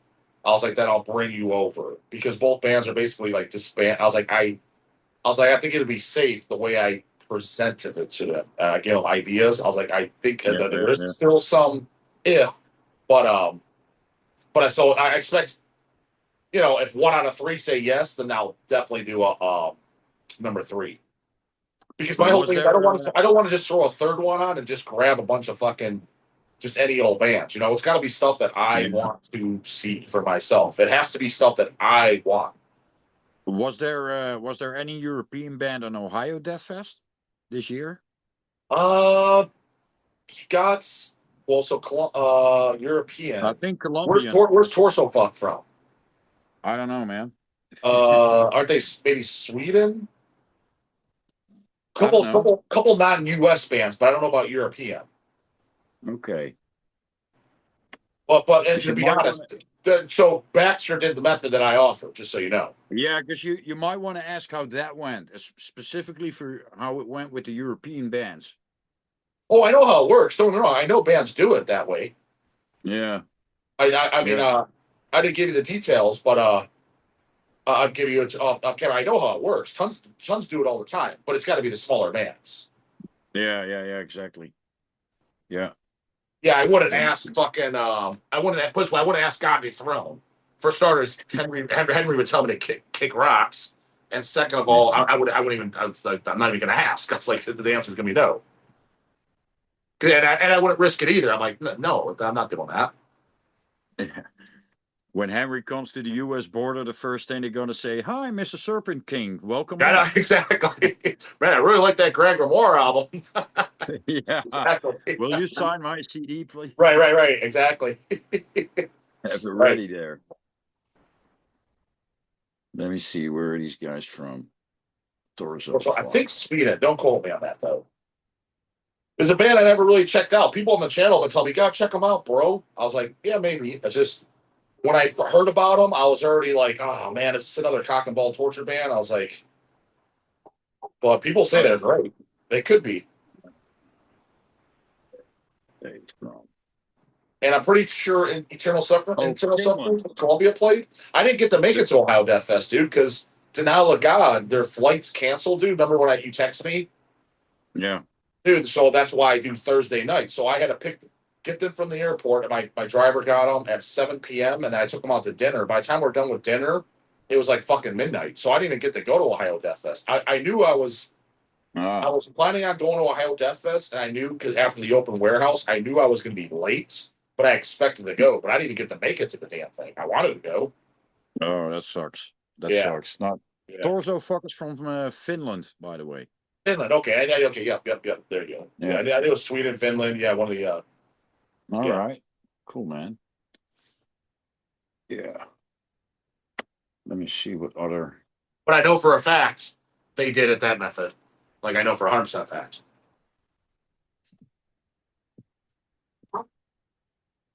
But the fest went well. Your fest? Yeah, I mean, I was a little shy on ticket sales, what I wanted, but had an extremely good time. Sound was extremely good with the sound guy I hired, Noah from Nunslaughter. I hired him last year, so the sound was amazing. Denial of God blew my socks clean the fuck off. It's my top 3 black metal sets I've ever seen in my life, next to Marduk when they opened up for Deicide. Like I was blown away, like legitimately, thoroughly blown away. Every band I enjoyed, every single person, like, dude, tons of people came up to me midway through and afterwards and be like, dude, this is like amazing time. All the bands were extremely thankful. They thought the hospitality was like more than what they're used to, which is what I try to go above and beyond. Like Denial of God left and like, yeah, we were happy, dude. Like, yeah, you treated us well. I was like, I try to do that. Yeah, I want them to walk away with a good experience. You know what I mean? Yeah, nice, man. Good to hear. Yeah. So for them it was the first time in the US, right? Ever, yeah. Yep. So there were some diehard fans. Mm-hmm. Nice. Dude, majority of the people weren't even from Ohio. It was mostly out of state. People flew from California, Texas, Washington states, New York, Kansas. One guy flew in from fucking England. Kid for his birthday. Wow. It was his 24th birthday. He flew in from fucking England. He's like, I'm just gonna do this for my birthday. That's Pop awesome. that guy. I went on stage, dude. When I posted an All God set, it should have me. I went on stage and gave a shout out and thanks to everybody. Gave him a shout out. That should be on the channel when I get that video footage. Nice, man. Other people posted it, but yeah, nice kid. Came out from. I was like, holy fuck, you actually. And he told me he would. He placed an order and put in the notes. I'm coming from England. I'm like, are you fucking with me? You're actually flying out from England? And he did. He showed up and introduced himself. I was like, oh shit, motherfucker actually came. Holy shit. Nice, man. Yeah. Sounds good. Yeah, next year definitely gonna make it over there, because now it was like in with my work and everything, and I was like, how the fuck am I gonna do that? Regardless of whether Necrosanctus plays or not, dude, I'll even buy your flight, man. Because you'll be a VIP, dude. I guarantee you're gonna have a good time. 100% guarantee you're gonna be like, that was a good weekend. I just got to make sure that I book it in time, and then it's not even that expensive, you know. Yeah, I don't know the date yet. So if I do it, I know this is like, well, Jesus fuck, man, that's not like really narrowing it down. It's just I have to figure a few things out. It's either going to be June through September, those summer months. The latest I might do it, because it'll still be nicest but coolest, is October 2nd. That's Saturday, that weekend. That'll be the latest I'll do it, because the weather will be about in the 60s. I did the 10-year, past 10 years, and it averages in the 60s to 70 degrees. So it'll still be nice, but I won't do it past that. So there's reasons I might do it October 2nd, but there's reasons I won't. So the reasons I won't is because if I do it, so I'm already thinking far, far ahead. If I do a fourth one, and if I have to do visas, I need to start them immediately, and it won't be enough time. Yeah. I need a good 10 months. So it fucks with the time frame. So this year, if I can, I might do it in the June, July, August-ish again. And then the following year, maybe October or less. But so this coming one, it's not the option. The latest I would do it was that October 2nd. But the earliest I might do it would be sometime in June. So those are, but I'm kind of seeing what Desecration says and other bands. And I guess I can say it, but it's not a secret. They didn't say don't say it. They're taking a strong consideration because they're big channel fans. Is Ian from Burial and Devin told me, because they came out to they had such a great time. And Ian was like, yeah, I'm not picking up the bass again. But he texted me after. He's like, dude, I had such a goddamn good time. So many fans came up and had signed the Burial LP that you guys put out. He's like, if you do a third one, he's like, I already talked to the other Burial guys. He's like, we're all extreme consideration. If you do a third one, we want to play. I'm like, well, that's fucking cool. I was like, if you guys are in, I'm fucking in as long as I'm doing a third one. That would be awesome, man. I was like, just do. I was like, play the entire Enlightened with Pain album. I was like, that will be fucking awesome since we put it out. I was like, if you want to sprinkle other songs in there, I was like, play that entire album. And yeah, they hit me up, so they're pretty serious. Like they he didn't say don't tell anyone. And I know people will be like, because dude, ever since we put out that Light with Pain, so many people are like, what the fuck? How have I never heard this album? This album's awesome. I never heard this band. It generated a lot of new fans with the channel, a lot. Because that album, dude, that album moved very well for us. Well, it would be cool, to have Burial there and then see if we can get us there if we get a material written in time. That'd be extremely fucking cool. For a that's show. history, right? Man. That's history 25, 26 years later. And then Desecration and then Inverted. Well, you got a good lineup starting. That right there is that alone is an extremely good lineup in my book. Yeah. Yeah, and there's probably a few names that we could think of. Yeah. For a good one. I mean, there's a lot of old gems from bands that we like and haven't heard in a long time. What I'll have to do too is I'm going to have to take a little bit more quote unquote risk. Is the last 2 years I kind of lucked out. The first year the Bucks hooked it up and they put on that free just show. The guy who put it on came out from California as a fan. He put on a show the day before, and then Baxter's Ohio Death Fest the day before. But generally speaking, fests are at least 2 days, right? So this year I'm gonna have to make it 2 days on my end, and I've never done 2 days with the gigs. Because I'm funding this, so it's all my. This is no company money at all. It's all my personal money. So it's like I don't mind losing some money here and there. I was like, well, I don't want to lose 10+ grand. You know what I mean? Yeah. It's about more serious amounts of money when you do it 2 days. 2 days, yeah. It's just the club alone. You're talking that with the club and the sound and all the food and drinks. It's about $3 grand a night just at that. Yeah, it's everything twice and twice as much things. Correct. Exactly. Yeah, and then it's hope because for a 1 day fest, you could still do it for a reasonable price. But if you go 2 days, you gotta make the ticket price for a weekend higher or do like day tickets, so you always have 1 day with more people than the other day. Yeah. So exactly. I don't know how that works. It's always a risk. But on the other hand, if your lineup is good, then it's not really a risk, I think. Yeah. It's all about the lineup and bands that people want to see, The only thing is, and I understand it from the point of view, I'm not mad at all. Me doing shows, it's so different than when Baxter was doing Ohio Death Fest back in the day. And again, I get it for one-offs. They're taking time off work. So, dude, these guys want to get paid. They're not doing it for like, hey, give me $300. Yeah. Bands want paid, and even if they don't get paid much, the flights, the hotels. I mean, a small band, like let's say a band, they're kind of small caliber, like just give me $300. Well, all in, they're about $2 grand with flights and hotels. It's like, yeah, they're a small band. Them alone don't draw a lot, but they cost $2 grand just with all the expenses. Yeah, well, for me, playing in the US has always been so special that, making it into the green was already good enough, and if flights and hotel costs are covered and maybe a meal, but not honestly, if that's already covered, then for me it's let's go, why not? Yeah, I mean. And when we did that longer tour, the Bloodletting tour, we kind of did a different calculation. We got an offer from Eric, like, okay, you're going to be needing a van, and the cost of the van are so much. You're going to have gas money that you need to pay. It's going to be you and Devour, but we're going to pay you so much a night. So with what you get paid every day, you can kind of cover the motels and the van, And we were like, okay, cool, so that's covered. So everything we make on merch is our profit. And on that, because I was at that Bloodletting tour, and things are so different now. And I was a kid, I'm not paying attention. Granted, I bought shit.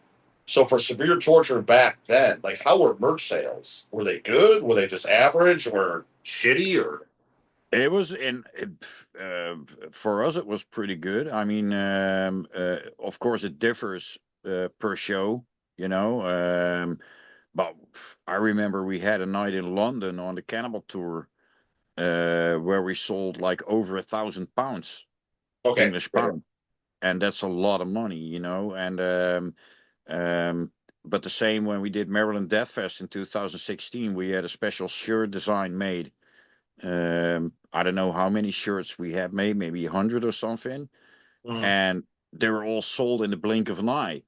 Yeah. But we were like, after the show, we were going to check, like, hey, are the shirts doing any, are they doing well? And they came up with a stack of money, like, here's the money.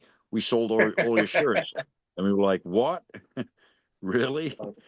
So, yeah, sometimes that happens. But we never really did bad. I mean, I think I gotta take a piss.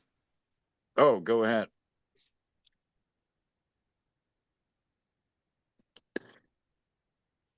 Well, then I'm just going to light up another one.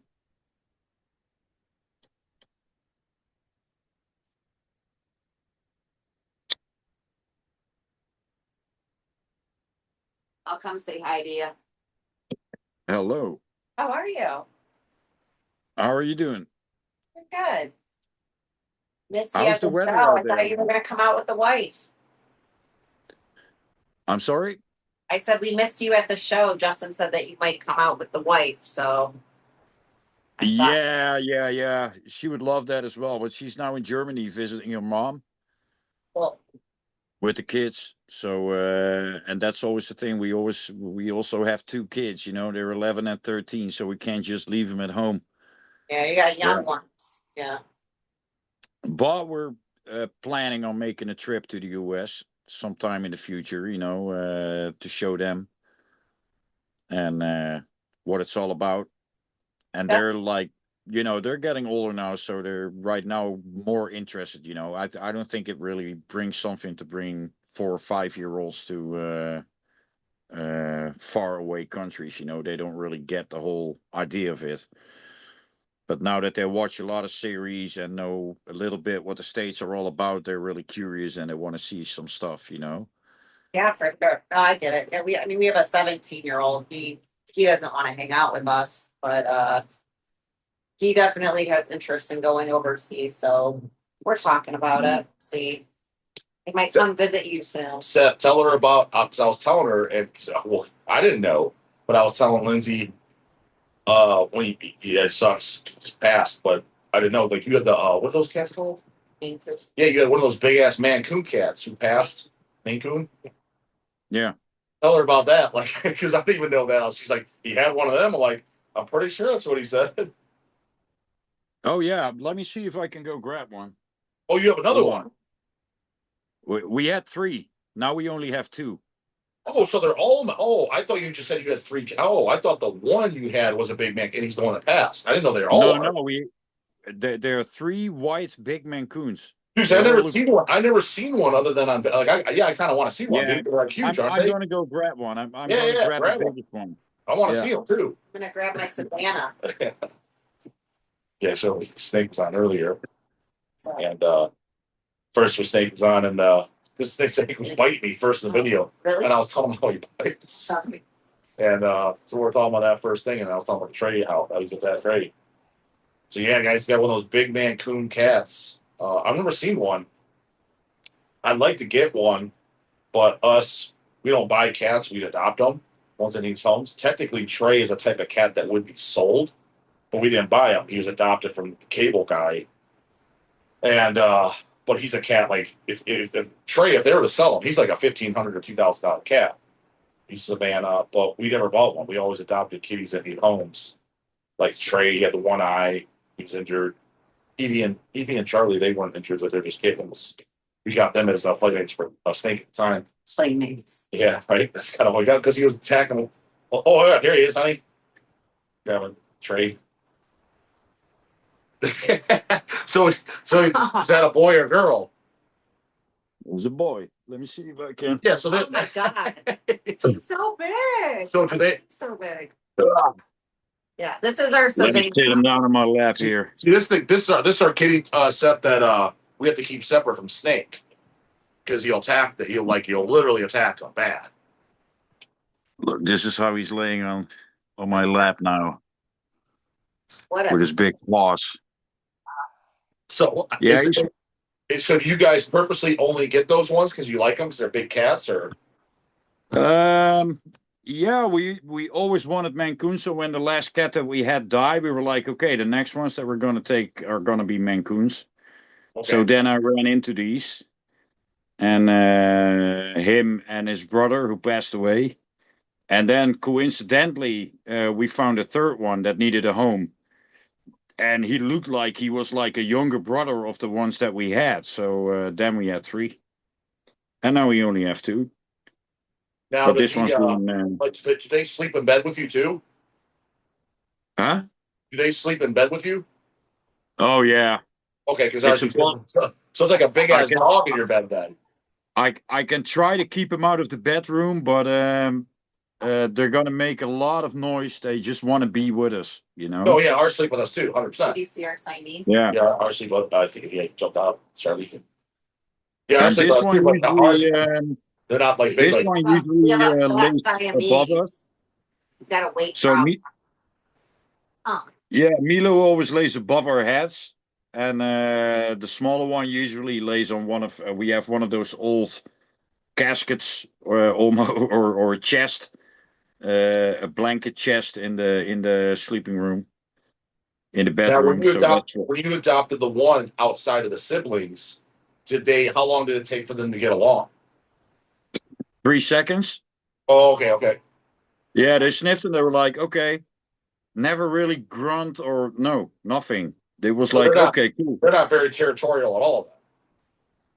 Then. Nah, they're really friendly. They're really friendly giants, these cats. Yeah. And I can do Dude, I didn't even everything know with those them. things. I didn't even know those damn things existed until Lindsay showed me. I'm like, what? There's cats that goddamn big? Well, that's Yeah, like big yeah, cats and for this is being like really a jungle big cats one. I and shit. mean, I got my head like next to him now. Yeah. So I've never actually seen one. Well, they're like considered designer. But yeah, that's He's pretty. really, Because yeah, like he's until you really told me the one posing that for the passed away. camera now, right? Yeah, I didn't even know you had any, and I damn sure didn't know you had. Yeah, Maine Coons. Yep. That's pretty cool. Yeah, I like him. Yeah, Yeah. yeah, they definitely seem cool. And Yeah. Was his brother white too? All white? Yeah. They're all three of them are white. Oh, okay. So they really look alike. And So but the other one is a how would little you tell them apart? easily. Okay. That's easy. I mean, yeah, you see them every day. So there's like little differences and Yeah. also in the shape of their head. And Oh. the younger one now, he's a little bit smaller, but he's Mhm. got like these long plumes on his ears for Yeah. some way. Okay. So he has like really long plumes like hanging. Oh, now he wants to go. Yeah. We're gonna go, dude. Okay. Whoopah. But they generally don't. They generally don't hang out in your attic there. Sometimes when I let him, but I Okay. got a door.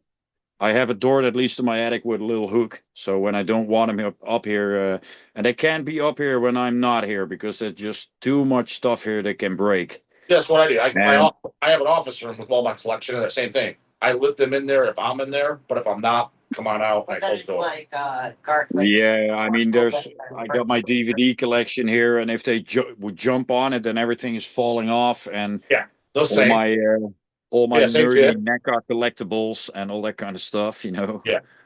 Yeah. That's why So I keep it closed off as well when I'm not in there. I'm like, yeah, Yeah. That's usually I open the door. They bolt in because they want to check it out. It's the off limits room. no, as far as it comes, this is really my area of the house. Yeah. So your daughters like those cats a lot? Oh yeah, of course. Yeah. Yeah, Yeah. yeah. Who did you? How old were your daughters when you got those cats? Because your kids are still pretty young. The cats. Well, Milo is now 6.5 years old, so they were 5 and 7. Okay. But Yeah. we had a cat before that, so yeah, they've grown up with cats all the time. Yeah, Yeah. Okay. Yeah. Yeah. which I think is good. I think it's good when kids grow up with animals, you know, and learn how to take care of an animal. Yeah. We did. If I it, grew up with. We grew up mainly with dogs. We yeah, didn't have a cat. We didn't have a cat until a house until my sister. My sister was like 8 years old. She got one for her birthday, and I'm 8 years older. So We didn't start having a cat in the house until I was honestly pretty much the year I met you. That's when I first started getting a cat in the house. Hmm. Part of that grew up on dogs, but my sister, she's the youngest. She always wanted a cat, and for her birthday, our next door neighbor got her a cat, and then eventually got a Yeah. second one. Yeah, I like dogs as well, but I only want a dog when I don't have to work anymore, when I retire, because Yeah, that's so when. yeah, it's their maintenance. You got to walk them and Yeah, go out. they need a lot of time, and also a lot of attention. I mean, when I'm not home, the cat doesn't really care. Yeah, As long as I'm as long right. as I'm back in time to feed it, and as long as I've left plenty of food in there, I Yeah, can go out like all day and night and then come back in the middle of the night and give it some food again, and the animal is okay. And we got one of those fountains with water that runs same. all day, so Yeah, so we you have know yeah, the water they fountain. couldn't even drink it if they wanted to. So Yeah, and with a dog, that you have to walk at least 3 times a day. yeah, How are you gonna do it? You can't even go to a fucking theme park or whatever with your kids, without having to organize something for the dog. yeah. Um, so as much as I like dogs, it a dog is just not fitting in my life right now. I'm the same. The exact But when same. I retire, when I'm not doing anything, yeah, then I want a dog, and I already know what kind of dog I want too. If I get a I dog, want, I know what kind I want too. yeah, which one you want? I like the Huskies a lot. The Huskies, yeah, they're great. Yeah. I'm really into the Scottish Collie. Oh, I don't The know what. same the same like Lassie, Oh, okay, yeah, okay. like the old series. Yeah, the long Yeah, hair Lassie. And I yeah, want one of those dogs, and I'm gonna call it Lassie as well. yeah. All right. Yeah, I want yeah, a man. Yeah. I bet no one has a dog that looks like that called Lassie right now. And then I can say, hey Nah, man, there's this is got to be me. some. There's someone out there, I'm sure. And then I'm gonna say, Maybe not the metal scene, but out there for sure. and then when there's someone sees me walk the dog, like, hey man, is that Lassie? You know what I'm gonna say? I'm gonna say But yes. yeah, Lassie with that assy. That's Lassie. Yeah. Lil Assy. Yeah. Yeah, No, but that's when I want a dog. I love dogs. I love a lot of animals.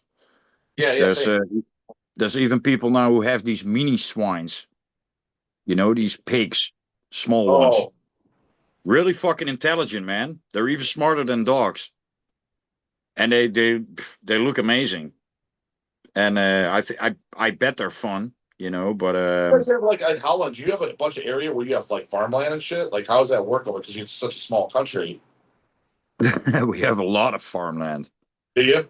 But yeah, we have a lot of farms, and actually the Dutch farmers are one of the most innovative farmers in the world. What's the most thing that's farmed over there? Like what's the main thing? Like you got like for example, Idaho's famous for potatoes over here. Like, what do you guys? Is there anything you're special? Or just standard shit? Um, there's of course in Holland a lot of potatoes, but there's a lot of cattle, a lot of farms with cows, with pigs, with Okay, goats, with yeah. sheep, chicken farms. You guys aren't known for growing anything special, like Colombia for fucking growing coffee beans. You don't have anything, and Holland's not known for anything you guys grow. Oh yeah, boerenkool, but I don't even know. I don't I even don't know know. the English word for that, man. I don't even know what that is. Yeah. Let me look that up in the translator. Ba, ba, ba. It's Dutch. It's probably they grow, but it could be oranges from I don't know. Just look up the word.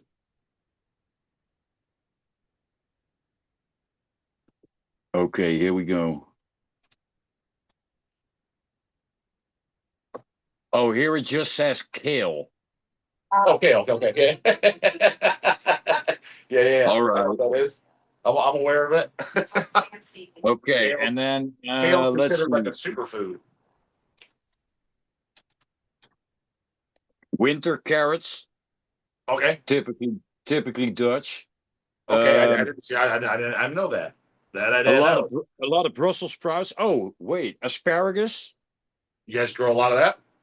in the south in Limburg they do. Yeah, Yeah, shit. I'm looking all this Dutch heritage. and of course Dutch cheese.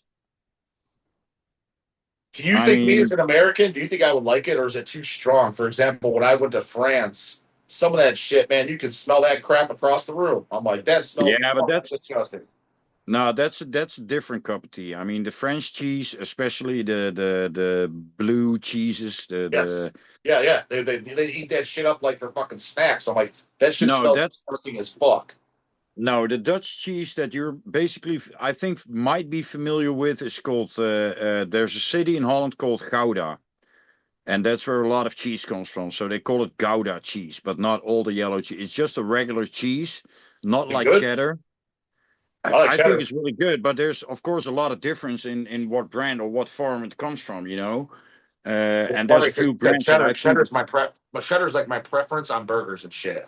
Like a bacon cheddar burger same is here. like nothing better. Yeah. On a burger, I like cheddar, but Same, on a same. sandwich, definitely not. You know, On I like sandwiches, on a cold sandwich, like let's say it's turkey and ham. This is what you're. I like provolone. yeah, but us Dutch people, we also just eat a cheese sandwich, like a sandwich with just cheese on it. What is it? Is it toasted like grilled cheese? No, just Just cold cheese. and cheese thrown on a plain white Wonder Bread? Yes. Yeah, that sounds lame as fuck. Dutch people, with how we eat, we are lame as fuck in many ways. I'm proud of it.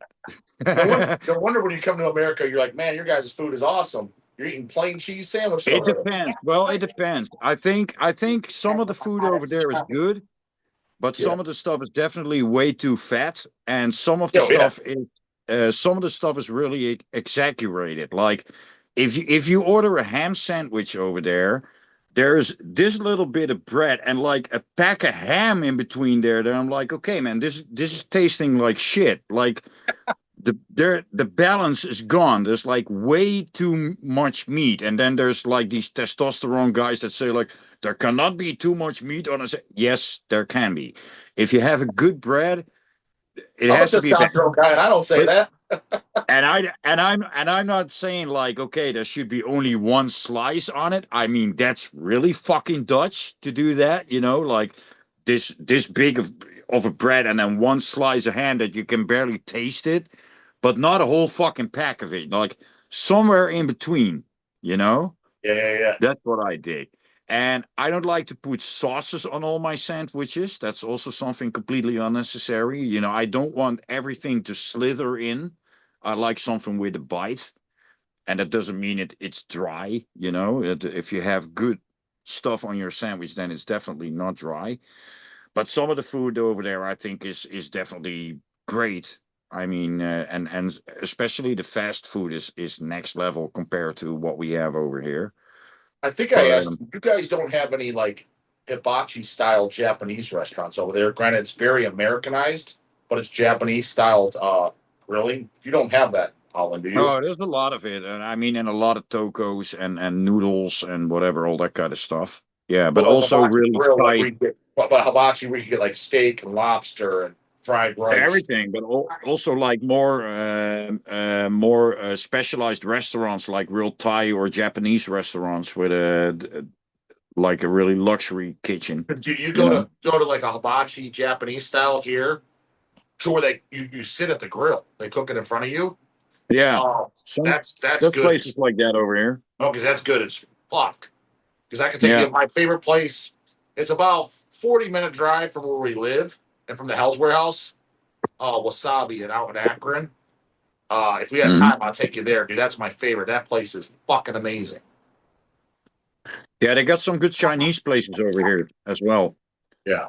And it's not like the food is not exactly like in China. I mean, it's actually kind of made for the Dutch market. Yeah, same part. Uh, It's more, they call it because, like, people yeah, that are Japanese and, like Craig, my brother, been to Japan and shit, he's like, dude, this shit is definitely and Americanized. Yeah, the Chinese food over here is mixed up with a lot of Indonesian influence because there's a lot of Indonesian people living in Holland because it was a former colony. And actually, I ate some of it today. It was nasi goreng, which is rice with some vegetables and some egg, and then with a chicken satay. And it's pieces of chicken with a satay sauce that is made of peanuts, so a brown sauce. You could actually make it by mixing up like a really strong peanut butter with some milk, heat it up, and then put some red pepper in it, and then you got it. You make it a little bit thick, and then you have a satay sauce. It's really easy to make yourself. And next to that, I had some fuyong hai. And fuyong hai is basically egg, kind of like scrambled eggs, mixed up with some vegetables and a sweet and sour sauce. So That the sounds good. combination is really good at that. That And sounds then good. together with that, I still have it here in the attic. Is this kroephoek? There's just some crisps made out of shrimp, and this is also a little bit with a satay flavor on it, so a peanut Why is flavor. that up at the Why is that up at the attic? Because I was eating here, Oh, okay. I heated the shit up because they make this shit in Chinese restaurants, and then they put it in these microwavable boxes and sell them at the supermarket. So whenever I come home from band practice, I just pop in some holes. Shit goes in the microwave for 5 minutes, and my dinner is ready. Okay. And it's real easy, and pretty good. Did, So uh, every now and then, yeah, did severe torture ever play Japan? no, no, Have you ever been in Japan? no. But I know that Marvin has been in Japan from Severe Torture when he was playing for Do Scented. Okay, because And he, when our younger brother Craig, when he was in Nunslaughter, it's funny he like just turned 18, and that's when he joined Nunslaughter, and they went to Japan, and because he didn't like the food at all, and he's a young kid, so they go to McDonald's a lot. He's like, dude, even the McDonald's. He's like, yeah, it's McDonald's. He's like, but goddamn, is it Japified? I was like, what do you mean Japified?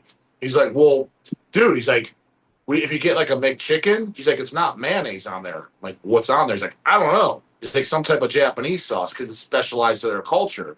I was like, is it any yeah, good? He's like, it's okay. He's like, you can eat it. He's like, but it's definitely different. He's like, it's not. He's like, the yeah. fries are the same. He's like, but yeah, they'll use different sauces because that's their culture. I'm like, oh, I was like, shit, I kind of want to try that, man. I had to offer or I had to order a different burger today because the one I always buy at the train station at the Burger King in Utrecht when I go rehearse, I always get the double cheese XXL. I don't know why the thing tastes good, so I never change what I order. Why is it That's kind of how I XXL? We don't roll. have that here. Maybe we call that maybe the Big King here. They have it on the menu sometimes. No, we have the Big King too, Oh, okay, but okay. this is they have a regular double cheeseburger burger, but they also have like an XXL one that's What's the really big. XXL? What's different about it? Because we don't have that. It's bigger. Oh, they're probably, you know what they're doing? They're probably using the Whopper patties because the Whopper patties, I know because I worked at Burger King. The Whopper Probably. patties are bigger than the normal burger patties, and they're probably just making a Yeah. double cheeseburger out of them. I can guarantee that's what they're doing. They're using the Whopper patties, just making a double Yeah. cheeseburger. But nowadays you got to order at these polls. It's not like you're walking up a desk and you say what you want. Like I want a number four, I want a number Oh, five, yeah, whatever. we're getting more and more of that too, and I fucking hate Yeah, that. I hate the shit too, but it's all over here. So over here, I it's had to even. do that, dude. The last I took time. my. We went out to Arizona in April, and our niece woke up bright and early in the morning. She was hungry. I was like, "Hey, we'll go get some pancakes at McDonald's." Because she's like, "Okay." Yeah, So I go up there, and I never did it by myself. And Lindsay was still sleeping. So I put my niece in the car. We drove up to McDonald's. We got out, and they're like, "Yeah, you got to order the poll." I'm like, "What the fuck, dude? I don't know how to use this gay ass fucking shit. You yeah. don't got any employees? Just take my order."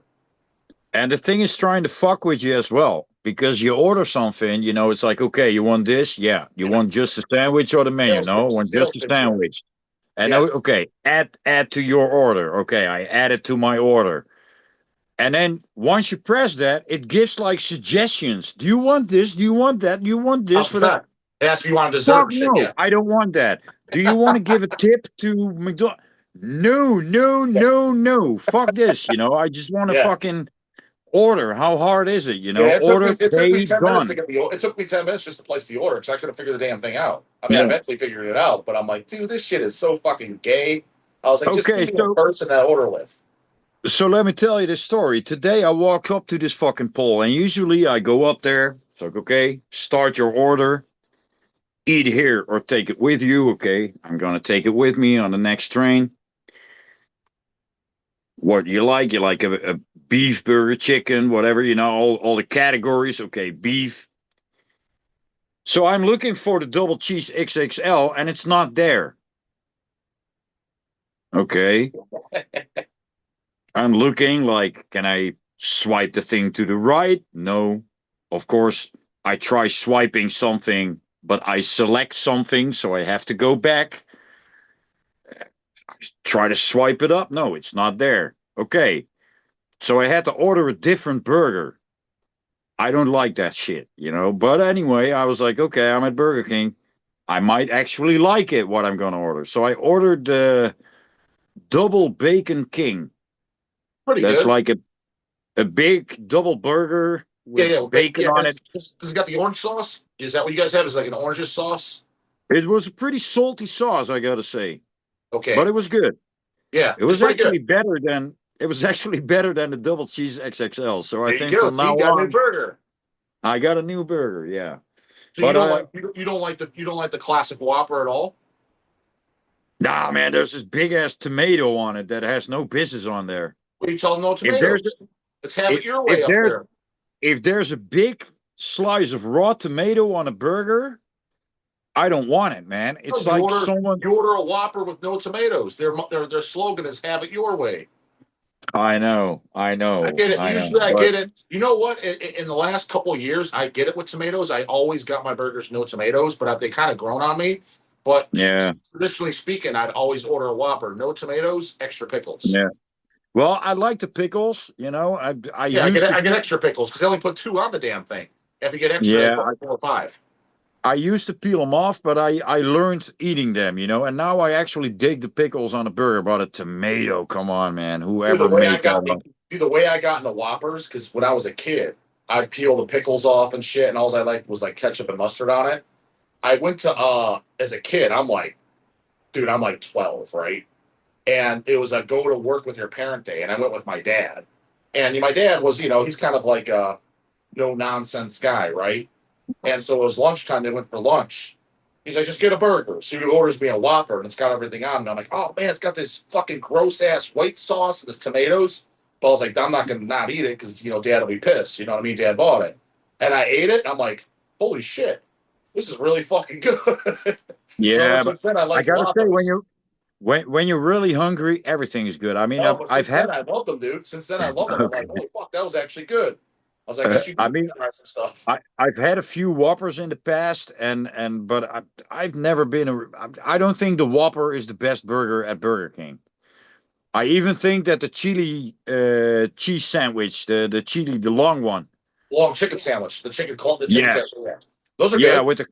with the jalapenos on it. I think that's already better than a Whopper. I mean, the chicken there is fake as fuck. There's no way that's actual chicken, but it tastes good. I don't I don't think the chicken I had in Mexico was actual chicken as well. No, but if you go to like, for example, like KFC and shit, don't get me wrong. I know they're pumping it with water and hormones, but it's like there's Oh no yeah, way I know. that is real chicken. It's on a bone. How's it not real? It is real. It's like now what else they're pumping into it? Who knows? But that's real chicken. You eat the chicken sandwich at Burger King, you're like, I know that just and a McChicken at McDonald's, which I like those too. I was like, I don't know what this is. It tastes good. I was like, but it ain't chicken. Hey, the human body is 60% fluid and hormones. Right, So right. so fuck that, man. A little bit that comes in through the chicken is not bad for you. You guys, are you when you're out? Did you ever have Arby's? I had it in the States, yeah. Did you like it? Yeah, I had it once, I think. Because I So like it. Those are the roast beef sandwiches. Supposedly, I don't know how true this is, but I've heard this multiple times. Supposedly, the roast beef is 10% plastic. Now, yeah, don't quote me. I heard that. I mean, it tastes good as fuck, but I have yeah, heard. but 10% is a lot. Right, that's what I think. I highly That's doubt not. I was that. like, yeah, exactly. I was like, you don't realize how 10. I was like, that'd be toxic levels. I make maybe 0.1%. Yeah, if you're gonna fart, it's like a ping pong ball is gonna come out or something like that. I don't Just know, either that or man. be toxic. I'm like, if you're consuming that much plastic, I'm pretty sure that'd be toxic levels. Yeah. But to come back, one more thing about the tomatoes on a burger. There was a point where I was so angry at the tomato on a burger that I was like, who the fuck invented this? And then I came to the conclusion that just had to be a woman. Why is that? Yeah, we need to put something on it to make it healthy. I don't know, man. It, it's the women thing to do. Put a tomato on a burger. It's Well, like, because you're like your grill and not one of those gay gas grills of your words. When you grill yeah. burgers at the Seth barbecues, what do you put on your burger? If I come to a Seth barbecue, what do you put on the burgers? I put a little bit uh, on the bottom, a little bit of salad, just simple. How do you call that over there? Maybe The same. coleslaw, Yeah, the same lettuce, salad that's on a Big Mac. lettuce. The lettuce. Yeah, the simple lettuce. Put that on first, then the burger with double cheese, Okay, then usually ketchup and mustard, a whole okay. layer of jalapenos, a few pickles, bacon, and then the rest of the bun. And no man, you don't like mayonnaise at all. No, if there's already ketchup and mustard on it, I don't need mayonnaise on it. No, Okay, okay, no. okay, It's either this or that, but okay, not okay. like All right, I'm not gonna mix up the whole thing. dude. I That's don't know why. I even told Lindsay, and you're just saying it nonchalant. I think it was off camera when we signed off. It was like one of our first videos. You were talking about busting out the grill. I was like, "Oh, you got a grill, Seth?" And you're like, "Yeah, I got a grill. I grill." I was like, "And I ain't got one of those gay gas grills either." No, well, actually, the gas grills are still okay. The electric grills is the ones I hate, and the trendy ones. I don't like the trendy eggs. I don't know if that's a trend over there already. These It is. egg formed grills that cost like over $1,000 fucking dollars or euros or whatever. Yeah, And they and have. the Webers, and then there's guy, yeah, man, I've been smoking this piece of meat for like 18 hours Oh, I now, know those guys. and I know a every guy that does 15 that. minutes I'm gonna check on it. And I'm like, dude, what a waste of fucking time. I mean, when I grill meat here, I do that shit in like half an hour, and people are like, oh man, it's fucking great, it's awesome. And it's like, dude, more time for other stuff. But We got a no, buddy, dude, that's and it just was cool. He invited us to a barbecue a few years ago, and he's a cool guy, and he was all proud. But yeah, he was smoking a brisket for like a day. He's like, And we had to share about it. yeah, he yeah, did. but they He was really proud about it. He couldn't stop talking about it. So I know exactly what you're talking about. But they got those fancy barbecues that cost like 1,000. Then they Yeah, have like all yeah, kinds of tools and all kinds of stuff. They even have pots, and so they can cook or make soup on a fucking barbecue and all that yeah. kind of bullshit. Well, I've seen Man, them, dude. that Dude, I've seen those things. I was like, dude, I don't even know how to turn this goddamn thing on. We don't know how to turn it same here, man. And I don't want to know. It's to me the whole essence about grilling is like, hey, man, yeah, you got company coming over. We prepared like a lot of salads and all that kind of stuff. Got all the meat there. You have a few beers, you smoke a few joints, you play some metals. Like, hey, man, let's fire the motherfucker up. You're gonna start making some fire, like, everyone around the grill making some fire. Then it takes a while for those coals to be white, and then it's like, okay, man, going for it, grilling the motherfucker. And you see all the meat on the grill, not like in something with a fucking pot on top of it, and then yeah, it's gonna be ready in 5 minutes. Fuck that shit, man. That's not having a good time. I like simple Some of old those school guys, it is, grilling. man. Like again, here, because we have guys, dude, they get in like competitions for like, especially like for like grill cook off. I mean, rib cook offs and shit. You know what I mean? Yeah, Like there's a bodybuilder I'm a big fan of. He's pretty much retired now. David Henry. We got to meet him, and his side hobby, dude. He's all into that, dude. Like grilling, grilling ribs and yeah. shit. And he does his like competition. Like, dude, I love that shit, man. He's like, that's my side hobby outside of bodybuilding. He's like, I love the fucking grill, the rib cook offs. And I was like, oh shit, I didn't know motherfuckers into that. And he's like, into it, like big time. Yeah, I can get, if people really get into it, of course, they make a complete hobby out of it. Mhm. But most of the people just fall for the marketing, want to show that they have one of those fancy ass Weber barbecues in their garden. I want to pretend to be like look what kind of a barbecue chef I am. And in the Yeah. meantime, they eat shit food the rest of the week. Yeah. Yeah, those though, Seth, if you came out on the right day, it would have to fall on the right day. We have these should have one coming up soon because we didn't get to go to one this year. We usually go to one every year. They're called the rib burn offs or rib cook offs. It's like a competition, and Mm, there's a bunch of stands. And what we like to do is you go to each stand and you get like a free sampler of ribs, and you try yeah. each one of them. And they're competing.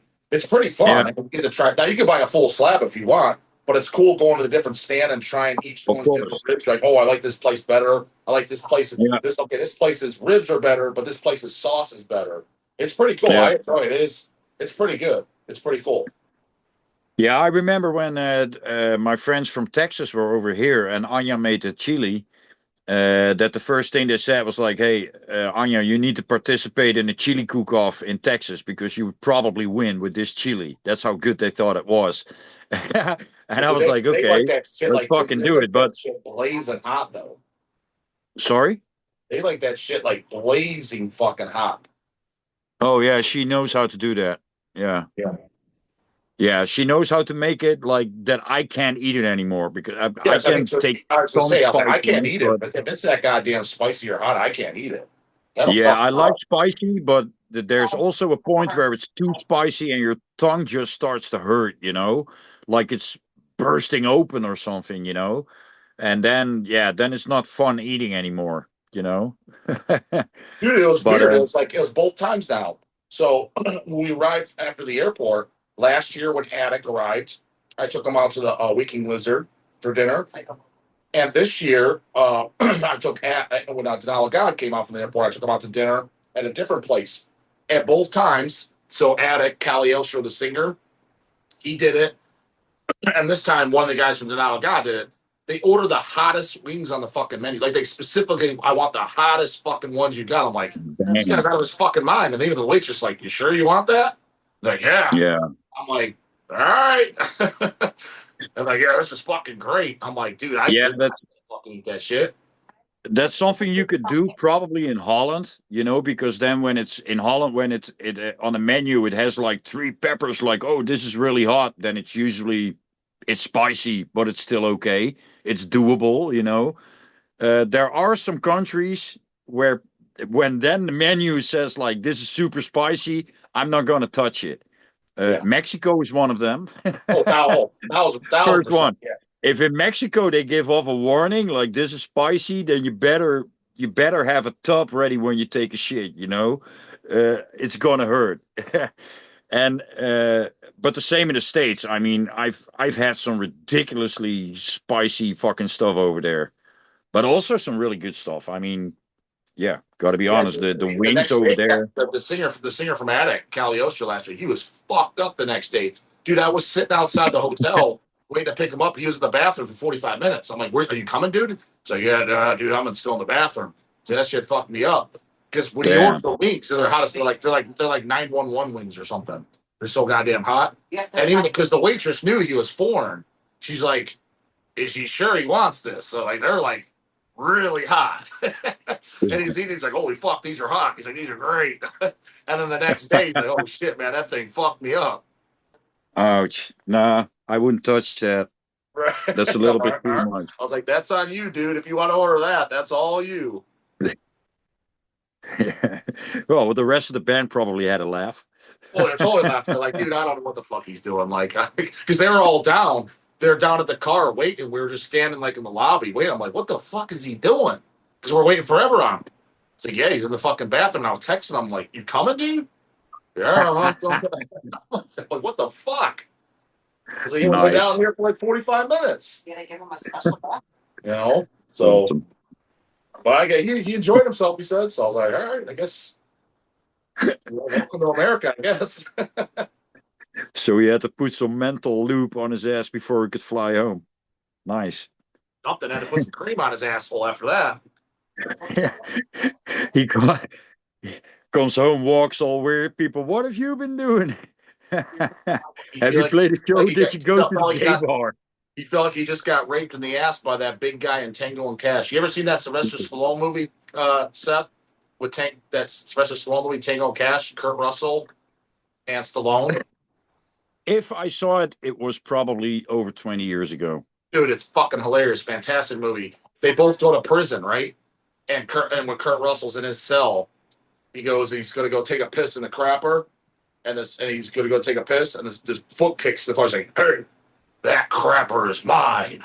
Kurt Russell's like, I see. And what am I supposed to use? It's like, I don't give a shit.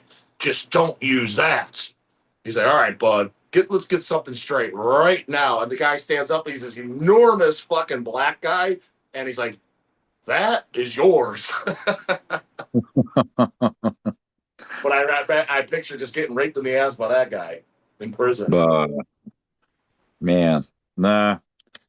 Glad I never was there and probably never will be. You like those movies, Seth? You gotta watch. That's an 80s movies. Tango and Cash with Stallone. And Stallone's line is, because the one cop he's like, who the fuck do you think you are? And the one cop's like, he thinks he's Rambo. And Stallone's like, Rambo is a pussy.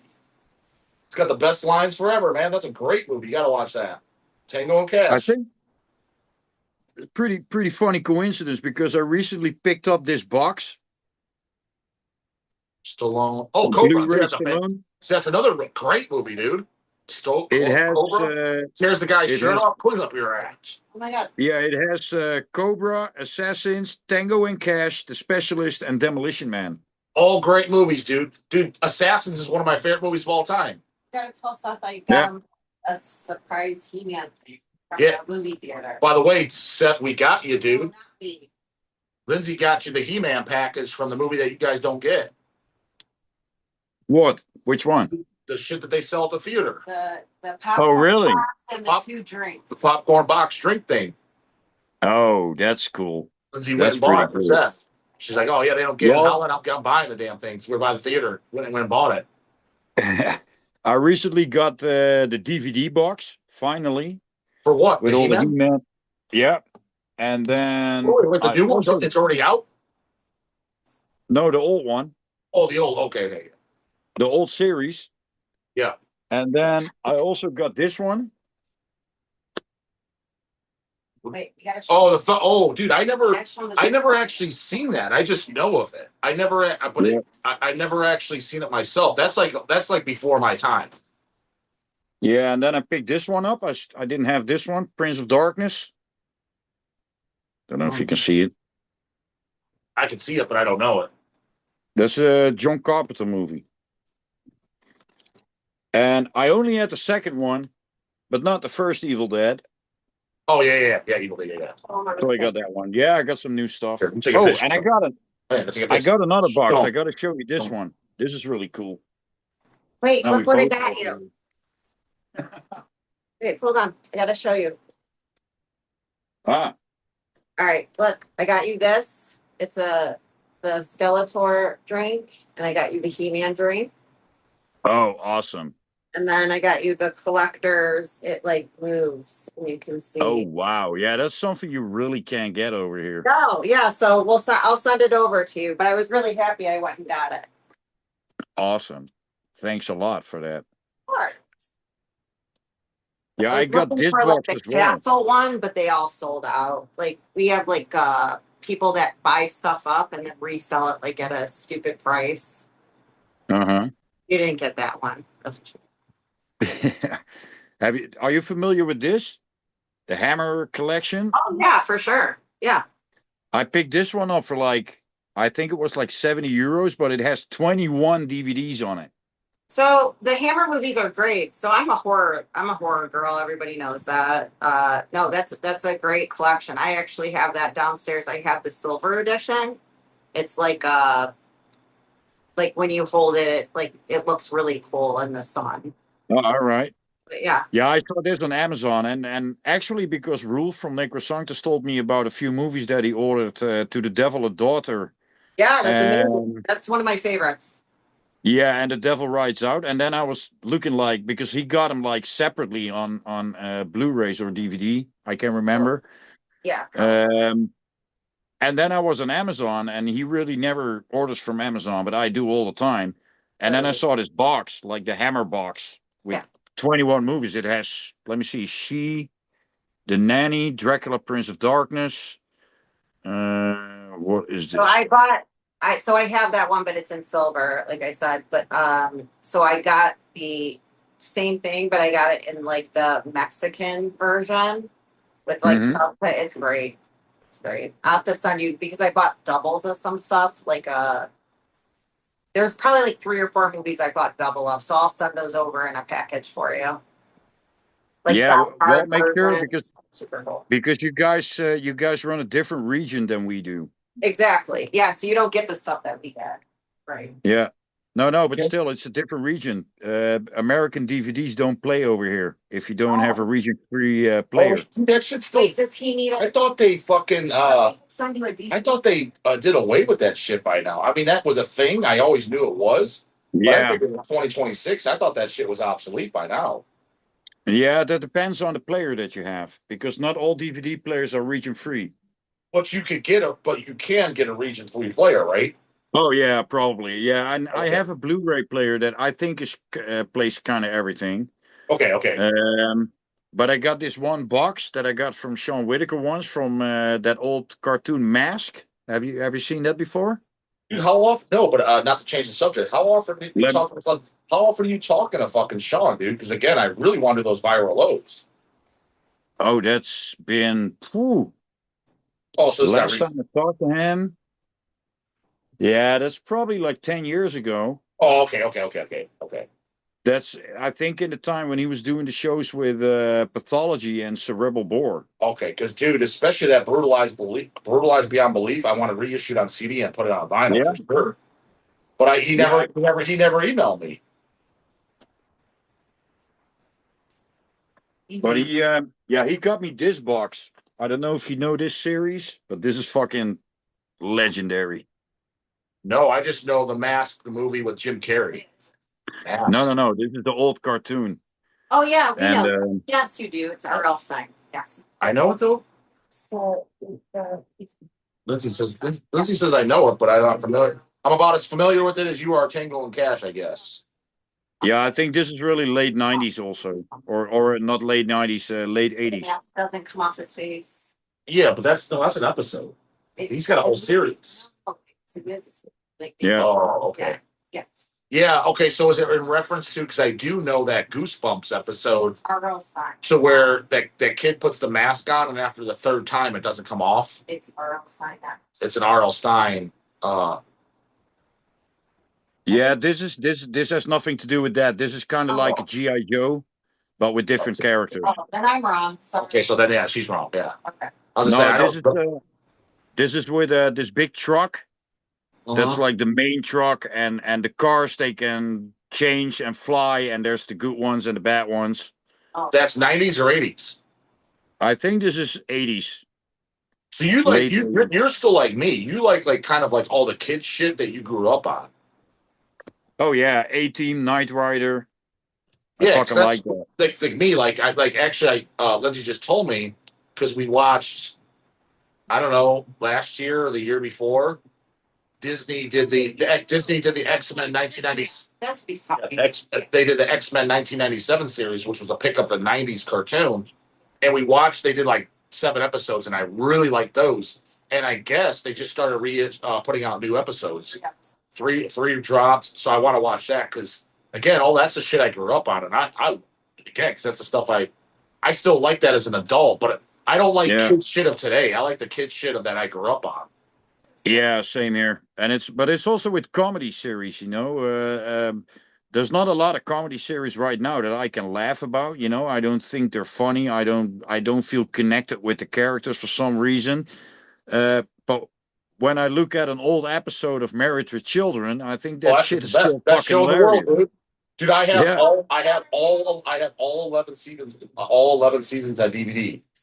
Yeah, that's one of those series that I still need in the collection one day, you know. Same with Knight Rider, but the Knight Rider box now is going for ridiculous prices. Like almost The only 250 euros. show I kind of liked, I mean, there's some plus on that. Some characters are kind of annoying. We watch it as the Modern Family, but the only reason I checked out Modern Family for the first time when it first came out is because Ed O'Neill from Married with Children was in Yeah. it, Yeah, and I yeah, do yeah. like it. But there's some parts where kind of annoying, like Phil kind of annoys me. Like, I don't know, the characters sometimes annoy me, but I like it, and I like Ed O'Neill's character Jay. Uh, but yeah, I kind of agree with you. Like now that I think about it, in the last 20 years, comedy shows, I don't know if I like any. I don't even know them. I don't watch any of them. I hear Yeah. some things. The only show where I have seen an episode or two, but that's about all of comedies of the last years is maybe Seinfeld, and that's it. See, I never gotten to Seinfeld. I've never gotten into it. Same here, but I might have seen like one or two episodes, and for the rest, I completely ignored like all comedy. I mean, I've seen Married with Children, and I loved it. What was another good one? I thought that Unhappily Ever After was pretty okay. Well, I That never was heard. kind of like it with the rabbit in the Oh, dude yeah. is divorced, but he's living in the basement, and he's got the talking rabbit. And the talking rabbit is the same guy who does the nervous cop in or the metalhead cop in Police Academy. Oh man, what's his name? He has this weird name. Well, I never heard of it. No. He's funny as fuck, but he does the voice of the rabbit, and he has this typical voice. Oh, I'm not going to imitate it, but one comedy I did like in the last 10 years. no. I don't even remember what it was called. It was called like The Son of Zor or something. Oh yeah, It was only one season. And Okay. the one guy was animated, he was cartoon, and the rest was real people. I liked I liked that. That was entertaining. But since I liked it, nobody else did. I was like, that was pretty funny. I'm not gonna lie. That was pretty goddamn funny. But it only did one season because it did poorly. Son of Zor or something like that. Yeah, Son of Zor. Son of Zor, I guess that's what it's called. We watched that when I was doing. I liked it, and then it canceled because I guess it flopped. I was like, I kind of dug it, and that was pretty goddamn funny. You watch. Oh, it's I remember now the name of the actor who does the voice of the rabbit, the guy from Police Academy. That's Bobcat Goldthwait. Oh yeah. Oh, I didn't know what you're talking about. yeah. The only guy That guy's voice Police alone, Academy I know is the big, tall, black guy. He was in Married with Children as well. But I can't think of his name. He's the giant black guy. I don't know his real name, but he made a guest appearance in Married with Children when he was like Al's rival on the opposite football team when they were in high school. I can't think of his name. I would know it once I heard it, but he was in Police Academy. Yeah, and what I also think is really good comedy from back in the day is some English comedy like Blackadder, Monty Python, 40 Towers. Yeah, I mean that's all series that I really, really, really enjoyed, you know, and I could laugh hard about it. Mr. Bean, you know, the simple sketches that he did, and yeah, I think in American comedy, Married with Children kind of blew everything away that was there at that time. I mean, you got to watch. It's funny because for the channel, I guess to give people something like fun facts inside channel talk, you got to watch that Stallone box set you got because I'll give you a little insight out for all the fans. They don't realize there's a few. For example, the specialist who says on there, one of my lingos I kind of use, like ripping on people's clothes and shit, is because as a kid, my dad rented the specialist. And one of my favorite lines, it's just so nonchalant, is when they're in the elevator and this super old guy, this guy's like 75, 80 years old, right? He's trying to get in an elevator. He's got like this Hawaiian shirt on. And the one guy's like, get out of here, get out of here, man. Get a new shirt. And it's just so fucking funny. He's just telling this old guy to get a new shirt because he's got a stupid shirt. So me ripping on people's clothing in the metal scene, it partially stemmed from that. Because when I saw it as a kid, I just busted out fucking laughing. I was like, he's just making fun of this old guy. And it wasn't, I don't even know if it was supposed to be funny in the movie, but just me as a kid, I was dying laughing. And every time I see it, it makes me laugh. And in Tango and Cash, when I rip on other channels, metal channels, just me busting balls that started before me, and I already bypassed them in popularity or size or whatever, it's from Tango and Cash. Tango and Cash is Stallone and Kurt Russell. They're two cops, and they're like opposing like who's the best cop in the city, and they're on the same case, unmistakably so, and they bump in at the fucking scene, and Stallone's like, "Get off my case! I've been on this case for 6 months." And Kurt Russell's like, well, that shows how stupid you are. I've been on this case for about 30 minutes, and I'm already all catched up to you, caught up to you.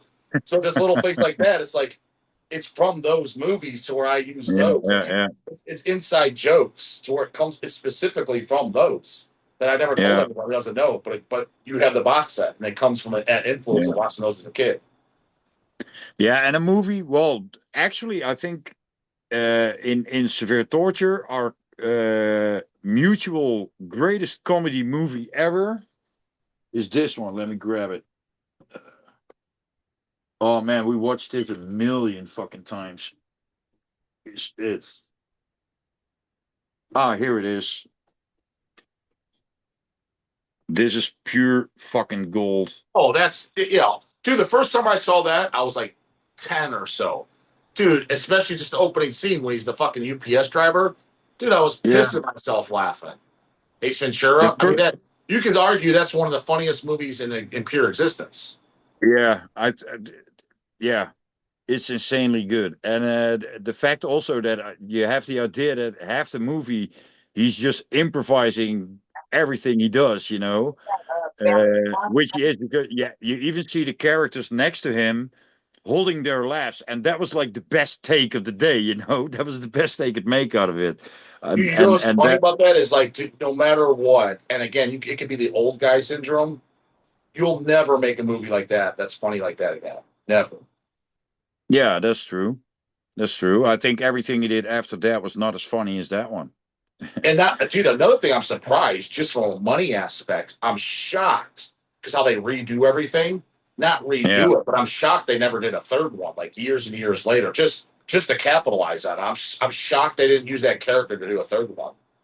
It's probably something in the works. I mean, they got so much stuff out there waiting to be released or what they're gonna do. They have so many ideas, and they don't want to do it all at the same time. Of course, they want to milk the cow. Because again, I was super young. You were already familiar with Cannibal Corpse, and when you saw them in Ace Ventura, what was your take at that time? That was actually a movie. That was, I think, actually the reason that we checked that movie out was because we heard Cannibal Corpse was in that movie. I think on Headbangers Ball or something like that. So that's why you checked out Ace Ventura. You heard Cannibals. That was probably the reason that we went to the video store and rented it the first time, because that's how it went back then. You go rent. Corpse Grinder says Corpse Grinder's story is, I don't know if he knew they were going to be in it, but he says he saw Ace Ventura in the theater, and that's before he was in Cannibal. He's like in the middle of the theater, he just stood up and said, "Fuck yeah!" when the cannibal scene came on. They didn't know it was going to be. They thought it might be cut. Yeah, but George wasn't in Cannibal then, eh? When they, I know. That's what I'm saying. He just as a fan, he's like, "Fuck yeah!" So I don't know if because I didn't ask him. I don't know if he told me that off interview. Because off our interview after I did, me and George just sat there and like talked for like literally like 3 hours, just hanging out chatting. And he's just like, "Yeah, I saw the movie in the theater." He said, "I just stood up in the middle of the thing." I was like, "Because you were already," I was like, "So you were already a fan of Cannibal?" So, dude, I was already a long-time Cannibal fan.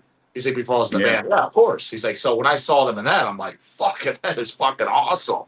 But I don't know if he went to the theater like, okay, they're in it. When does it come out? Like, I don't know if he knew it. Like, I didn't ask. Like, if he knew, or if it was like a total surprise. Yeah, that would probably be, if it was a total surprise, of course, then he would probably fall off his chair because he knew these guys and he was living in Florida at that time. Correct. Because I think he was playing for Monstrosity then. Correct. So, yeah.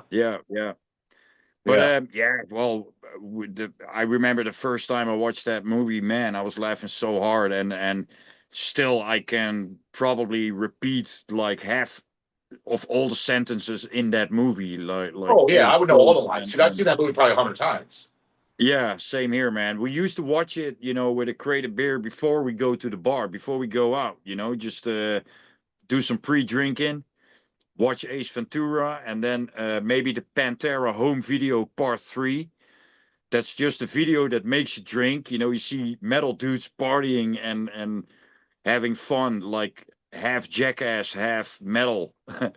You know, yeah, Did you like the second Ace Ventura then? not as much because there was No, I some didn't like it as much, repetition of but I liked jokes. it. I still liked it. I liked it, but not as much as the first one because they did some things. There was a higher budget, Yeah. and for some reason that, yeah, it's like kind of like watching the Mr. Bean sketches, the low budget sketches, or the Mr. Bean movies. You know, the in the Mr. Bean movies, you see some of the same jokes that he does in the sketches, but then professionalized or something, and all of a sudden I can't laugh about it anymore. It's not Well, for funny. me, I don't know. Some of the parts I think that are funny to me, I don't think were the parts that maybe is supposed to be as funny. Like for example, I think one is which I like the earthquake test. Earthquake test shakes the guy's ball when he's on one foot. I like that. But one scene that is really funny to me, maybe it's just how I talk to my cats, is when he's tied up to a log. He's going to go down the water fountain, and his monkey Spike is trying to untie him, and Spike sees that there's a water fountain. He's like, "Oh fuck this," and he bails on him. He's like, "Spike, Spike," like because he bails on him. And I don't even think it was supposed to be funny, but for whatever reason, I just thought it was fucking hilarious. Yeah, well, that's just. I think the first one is brilliant because of the simple details, you know, simple punchlines that make the movie. You know, like Einorn is a man. No, no, and and he just puts one of those vacuum things on his mouth. I mean, love it. In the second one, what I like is that part when he goes to this tribe and this big tribe leader and him start spitting on each other, and then when he comes walking out Loogies. like completely covered in spit, you know. Yeah. Dude, Yeah, again, I think that's that where the again inside channel. I don't even know what episode it is. When I did the yeah, really long fucking poser, fucking the long poser outlet, and I go poser, and the like, yeah, Ventura does that with his loogie, and he does the throat thing on his finger on his throat. That's where that came from. I got that from Ace Ventura, just because I thought that was so goddamn funny. It's this long drawn out snouts. yeah. That came from Well, Ace yeah, so Ventura. But when I first, dude, that was probably within the first year of me doing the channel. I had so many people email me. And even there was like, that's the night I saw Mia's Manic Necrosis. People came up to me, dude, that fucking poser fucking line was the goddamn funniest poser shit I've ever seen in my life. I was like, well, that was Ace Ventura influence. I was like, that came from Ace yeah, Ventura too. The loogie scene. and a lot of these lines, you know, they're really easy to use in daily life. Like someone Yeah. calls you, like, "Hey, J Dog," and then all you gotta say is, "Yes, Satan." Yeah, that, exactly. that kind of Exactly. stuff, you know. But dude, you know what's weird to me, Seth? And maybe it's because it's such young kids watching, is they take it serious. Some get offended by shit, or some didn't catch the reference. I'm like, oh, I thought it was kind of like funny, but kind of lame because I thought it was so obvious what the reference was from, but nobody caught it. I was like, Yeah, oh, I just thought it was so obvious. You know what? And you know what it reminds me of is, and I know you're not really a Merciful Fate King Diamond fan, my favorite band of all time, is when they recorded Merciful Fate when they recorded the album Melissa, the opening song Evil, it's basically about necrophilia. And I guess the story is the producer or the recorder, the guy, when he read the lyrics, he's like, I don't know if I want any part of this. Like, this is fucking insane. This is disgusting. Like, and King Diamond gives his feedback of that, his memory. He's like, I was generally confused. He's like, he didn't understand. He's like, what I meant. He's like, the whole purpose of the lyrics was there's no such thing as good without evil. Without evil, you can't describe what good is. How can you describe good if evil doesn't exist? He's like, that's the whole thing. I'm like, well, to be fair, I didn't catch that from that evil. You just read it for what it is. He's like, but to him, in his mind, that's like, what do you mean? That was just common sense. That's what I meant. And he's generally confused that the producer didn't grab that. And now, again, I'm nowhere, I'm a piss on, I'm a flea. I'm nowhere near King Diamond. But when I do the channel shit, some of the stuff, I'm generally confused when some people get offended or don't understand. I'm like, what, dude? It was I thought it was obvious. Like, you took yeah, that yeah, serious? Like, you were mad? Like, I don't understand. yeah. Well, yeah, some people they interpreted everything in their own negative way. You Well, know? it's all perspective. I guess it's all perspective, and it's all life Yeah. experience and how you see things. And I Yeah. definitely, it's really taught me that we all definitely look at life in a different outlook, drastically And different. and not everyone knows the same movies. I mean, if you use a movie reference, then a lot of people are not going to get it because they simply haven't seen it. How well known the movie is, you never know. This was several years ago, but I remember we were hanging out at a bar restaurant. Lindsay and I were hanging out with this chick that went to our gym. So we recognized her. Oh, hey, what's up? So we're kind of talking, having a drink with her. We're talking, whatever, talking about movies. And it got brought up. And I was fucking floored. Granted, she was like 21, 22 at the time. And Batman got brought up. She didn't even know what the Michael Keaton Batmans were. Oh, I'm like, what? Like, never What seen did it? that? She never seen Batman with Michael Keaton and didn't even know it existed. Oh. She just thought the Christian Bale Batmans, those were the only Batmans. I'm like, what Oh, the wow. fuck planet you from? She was a baby. Like, how I is got that a even box with the possible? old ones. Yeah. I really- No, the old ones are great. No, I know, but I was like, And- she didn't even know they existed. I'm like, do you know who Arnold Schwarzenegger is? I mean, like, what the fuck? Like, I was like, how the Yeah. fuck do you not know what that is? I was like, you never seen Batman with Michael Keaton and Jack Nicholson? Like, that's like blasphemy. That's like saying you never had pizza. Like, what do you mean? You never Yeah, but how the fuck have you never seen that? But there's a lot of people that think that "Whiskey in the Jar" from Metallica is a cover song from Tin Lizzy, and it's not, because it's from the Dubliners, Right. some Irish drunken dudes, you know. I mean, And- that's a fair point. And the same with remakes. I was not even aware that what movie was that when it came out? I think it was The Hills Have Eyes. When it came out, I didn't know it was a remake. Wait, I so never heard of the you never old saw one. the original? You never seen the original and stuff? I don't even think I did. I think I it's only not. saw the Oh, remake. man. To be fair, No. it's my brother Craig's and all that shit. I never seen it either, but I was aware of it. I did know it was a remake, It's but I never rough. seen Yeah. it. It's a rough watch, Seth. It's a rough watch. Why you sitting all the way over there? She But it says was the the rough- same. It was the same when that movie War of the Worlds came out. A lot of people didn't know it was a God, you remake. didn't know that either? Oh. To be fair, though, I mean, I guess I knew those were remakes, but I never seen the originals. Hey, No, me- but a lot of the it's originals Ventura. never made it big in Europe. That's the problem with it, I think. I mean, there was of course a lot of American movies that made it to the cinemas over here, but not everything. So there's a lot of stuff that is really familiar over there. Like, what is that? What is the name of that one? Let me look that up real quick. I mean, we got all the slasher movies, you know, like Friday the 13th. What else? Halloween. Nightmare on Elm Street. You get like the Yeah, Freddy. Nightmare on Elm Street. the first one. But there's one more that I've seen a bunch of times, but that never became big over here. I know there's a NECA figure, but I forgot how. I think the movie is called Hatchet. Oh, that's a Sounds familiar, but I don't know it.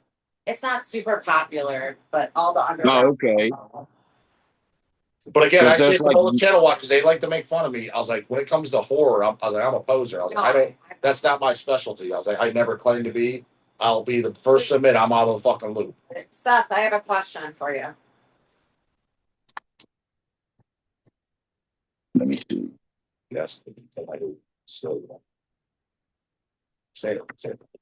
Seth, Yo, if I send you an American DVD player, can you hook it up? no. No. What? It works on it. No, it's a different power thing. You work on 110 volts, Right. and we work on 220. So there's not even like an adapter we could send you. Probably, but Let me look into it. I'm completely non-technical. But I could find a completely region-free DVD player over here. Well, let me ask Baxter because Baxter knows a lot of stuff like about movies. Dude, Baxter, like, did you see? Oh no, we didn't show it on camera. Dude, Baxter's DVD collection is fucking insane. That guy's got so many movies. It's fucking it's almost like concerning. No. Yeah, and I've seen. I don't know when that was maybe a long time ago when he had on his Facebook, I think, some pictures of his house, because he has a lot of posters and collectibles and all that kind Dude, of he stuff as says well. I knew, like, I was told, because, like, for years, he's like, yeah, I like horror movies a lot. I'm like, okay, cool.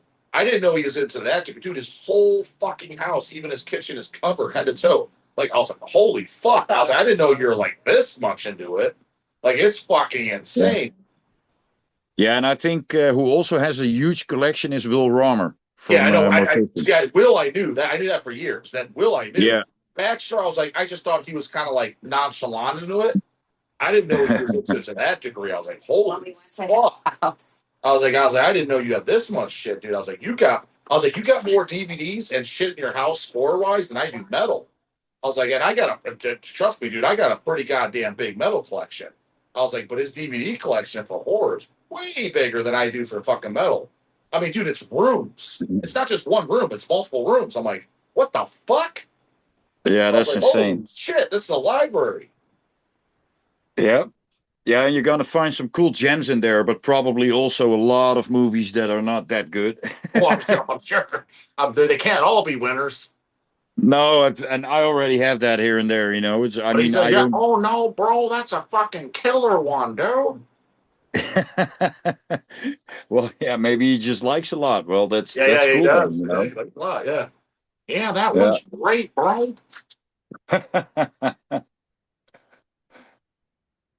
Oh, by the way, if you want to see some more of that Bobcat Goldthwait guy from what I think is really funny is at the time when he did those Police Academy movies, he did a lot of interviews in American talk shows, and you can find them all on YouTube. And I spent a night like clicking on a lot of these different interviews with him. Dude, the guy is hilarious. Oh, He really? kind of he kind of goes in character to those talk shows. So he's kind He's of like like, so it's an interview, but he's purposely making it entertaining. yeah, he's like the bad guy in Police Academy, the one with the long hair and the Okay, crazy voice. But he's just he comes on like when he's in a talk show, he comes on like if he's complete nutcase, okay, which I think is pretty fucking funny. Yeah. okay.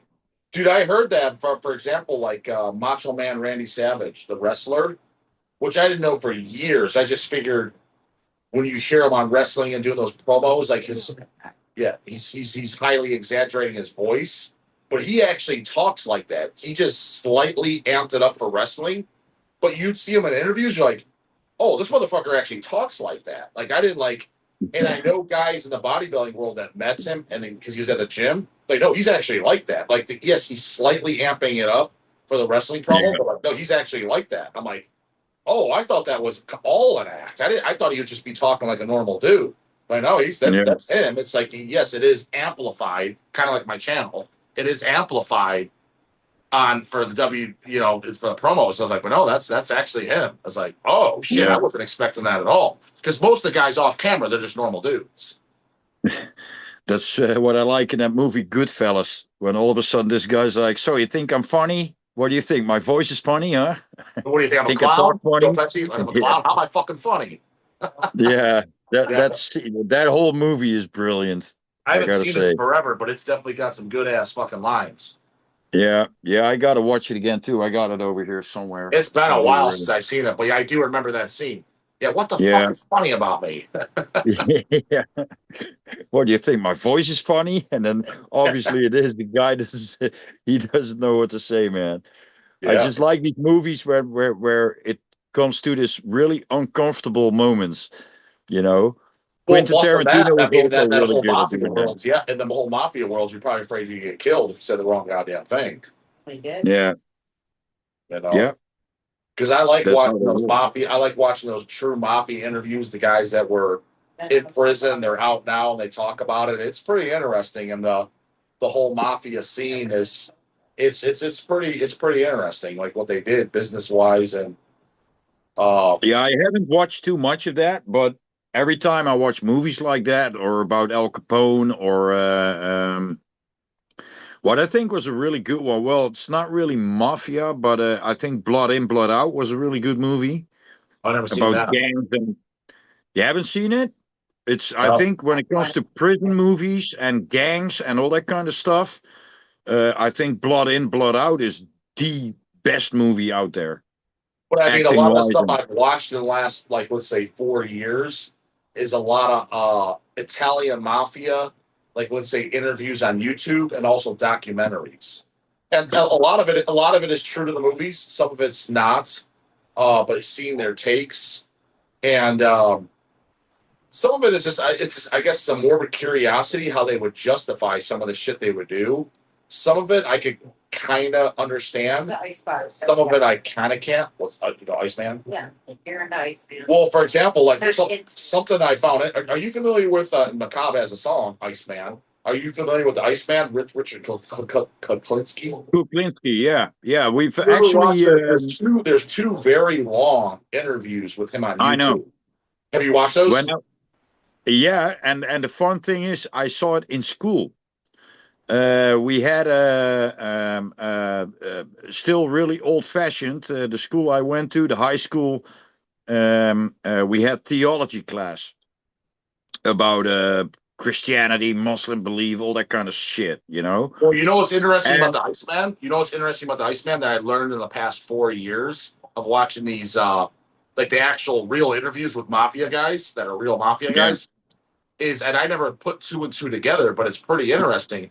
There's one guy, his name is Michael Francis. He has a YouTube channel. Dude, his YouTube channel's huge. It has only 1 million subscribers. He was in prison. He's out of prison. But he was a mafia, main mafia guy, right? And he talks about the Iceman, Richard Kuklinski. And he's like, dude, that guy is so full of shit, it's insane. And they're kind of like, well, what do you mean full of shit? He's like, well, he claims that he was hired gun by the mafia, like a hitman. He's like, that's complete bullshit. He's like, not only did my family, his mafia family, time after, never hire him, he's like, nor did others who I talked to him. He's like, and I don't even need to talk to other mafia families to know that they didn't hire him. He's like, and the reason I know this is because we didn't hire Hitman. He's like, the way the jobs went, he's like, when a hit was ordered, he's like, it was in the family. The boss ordered the hits. He's like, and it was designated to a family member. He's like, and you did it or we're killing you. He's like, we didn't hire guys. It was in the family. Yeah. You were given the order. You give the hit. He's like, why the fuck would we hire someone? We never hired anybody. He's like, so he's saying all of his hits were hired. He's like, that's complete horseshit. He's like, he's completely lying. I was like, so then what and when was he was it? telling it, I was like, oh, I never actually thought about it like that. He's like, he's got a good point. Yeah. But what was it then? Was he a serial killer or? I don't know. So it's kind of like, now, granted, he definitely killed some people because it was proven. But like, exactly, what was he? Was he hired by some rich man? I don't know. So it's interesting. It's like, and for as many hits, it's like, why would he lie? So it's, I think what I think is when I think he was probably a hitman, but like you say, for rich people, and he just calls that mafia. I mean, mafia is a pretty vague. I mean, the real mafia, the Italian mafia, or the families, that's what we're talking about. You know, that's what the real mafia is. But they call everything mafia nowadays. Like you got the Russian mafia, you got the this mafia, the that mafia. I mean, the Moroccan mafia we got like over another here. Guy, which is fucking insane, dude, because you got people doing 30 years for selling weed here. Sammy the Bull. Sammy the Bull is out of prison. He has his own YouTube channel. His channel's huge. The guy's like, he's got to be close to 80 years old. Snatch. He killed like 17 people. Admit it, like they know he killed 17 people. He was one of the guys for the Italian mafia. He was one of the hitmans. You were ordered, and the way he justifies it is like, hey, I didn't just kill people randomly. That's who I was told to kill. Yeah. Like that was my job. I don't know. The boss told me I had to kill him. He's like, in back. He's like, if you were given an order, it's either you kill this person or they're gonna kill them and they're gonna kill you. He's like, what? He's like, what would you do if you're in my shoes? So it's funny because Sammy wasn't in the same family as Michael, and it adds up to the same storyline to where Michael calling out the Iceman, be like, he's full of shit. He's like, you had someone in your own family that did the job. I was like, fuck, I never thought about it like that. I was like, that's actually a pretty good point. Kind of makes sense. Yeah.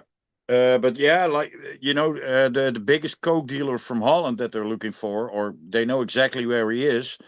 But he fled to Sierra Leone in Africa, and he married the king's daughter. So, look at this. Oh, now I'm I'm getting some claws in my back. Yeah, was God Jim get damn all his claws? it. Yeah, he kind of grabbed me here. Yeah. But he married the king's daughter, so he's kind of untouchable over there. Smart. Oh shit. Smart. So he was the biggest coke dealer in Holland? Yep. Damn. Yeah. He's a big, huge international coke dealer. And I wonder what the biggest coke dealer's worth. Like multi millions? Is he a billionaire? Like what's he worth? multi-millions. Oh, definitely millions. And I think definitely billions, but I wonder if it's even a billion. I think by now hundreds of millions. Yeah. That's all about a lot of money. And but they want him here for I don't know. That's a fuckload of money. Yeah, but as soon as they get him, and there was in the past or a few months ago or maybe a year ago, there was a plan of just going in with a few commando troops into Sierra Leone to pick him out. But that's just a too risky thing, because when you really do that as a country, I mean, that's pretty brutal. That's the same what America was doing in Venezuela, without any form of discussion, just going in a foreign country to pick out someone and arrest someone, without permission of the country. That's something you actually cannot do. And Holland is usually applying by rules when it comes to that. Unlike the US. Yeah. They don't care. Yeah, if they want someone. Yeah, well, I think that's good, man. I'm not saying that I don't agree with it. I think it's ridiculous that you know exactly where the biggest coke dealer of the world is, and you got an army of a bunch of fucking poor African fuckers protecting him. I mean, don't ask me. I know 100% for sure that they can get him out if they want to. Even with the troops that we have, the special trained forces that we have, they could go in and pick him out without being seen. Dude, 100%. I guarantee it. He knows someone. Again, what I found out in this world through business on a much smaller level, it's all about who you know and who you blow. Exactly, but they just don't want any bigger problems or whatever, so they just let it be. He's got someone paid off, or he knows someone high up. I guarantee you something like that. Definitely. But they're just waiting for a moment. Just so you know, in the next couple minutes, you probably end this because my 10% battery popped up. So I don't want to end up abruptly, and it's almost 4 a.m. over there. Yeah, 3:37. We're doing good. But so before we end it though, Steve Ashim, he hit you up. Yeah. I was actually planning on going to a D-side show, but it was all the way up north, 3 hours by train. But some friends of mine offered to go there, but then in the end, like short notice, they called me off, like we can't go because they got in a fight with each other. So it wasn't a good idea to drive with them all the way to Leeuwarden. So no D-side. So yeah, before that, I hit Steve up like, hey man, I'm coming to Leeuwarden to the show, and then I mailed him again like, man, I can't make it in the end at all. And then he told me like that he was going to do an episode with you to promote the piano stuff. And he was like, hey, man, I invite him on just like you because I do podcasts. He's like, yeah, I watched the Death by Seth site. I really like those. Oh, shit, you watch? Cool. Yeah. So, yeah, if all three of us, I just got to YouTube how to do, because I never had more than one person through Zoom. I guarantee it's easy. I'll YouTube how to do it. But that'd be pretty cool, dude. All three of us together. Hey, once we know how that shit works, it's gonna open a few goddamn nice doors, man. Because we can invite some more guests to the Death by Sets. I agree. Yeah, but I guarantee it's one click of the button where in the options just add guest. I guarantee it's something simple. There's a bunch of people watching this now laughing their ass off about how stupid we are when it comes. Oh, dude, totally laughing. Dude, I guarantee there's some 12-year-old laughing. He's like, dude, it's one button, you stupid fuck. I was like, well, to be fair, I was like, I never even looked into it, but yeah, I'm sure it's simple. But because Steve mentioned, I reached out to him. I was like, I don't want to like, I just don't want to be pushy. You know what I mean? Like, I was like, but if you want to do we could do them, whatever. Like, we could just do one. We could do them once every month, once every 3 months. If you want to do with Steve, just only. But then you mentioned do it with you. I was like, I think that'd be awesome. I'm all in from whatever. Do them with Seth. Do them, just do him. I mean. But they now, and once I figure it out, we can have other guests, and that'd be fucking cool.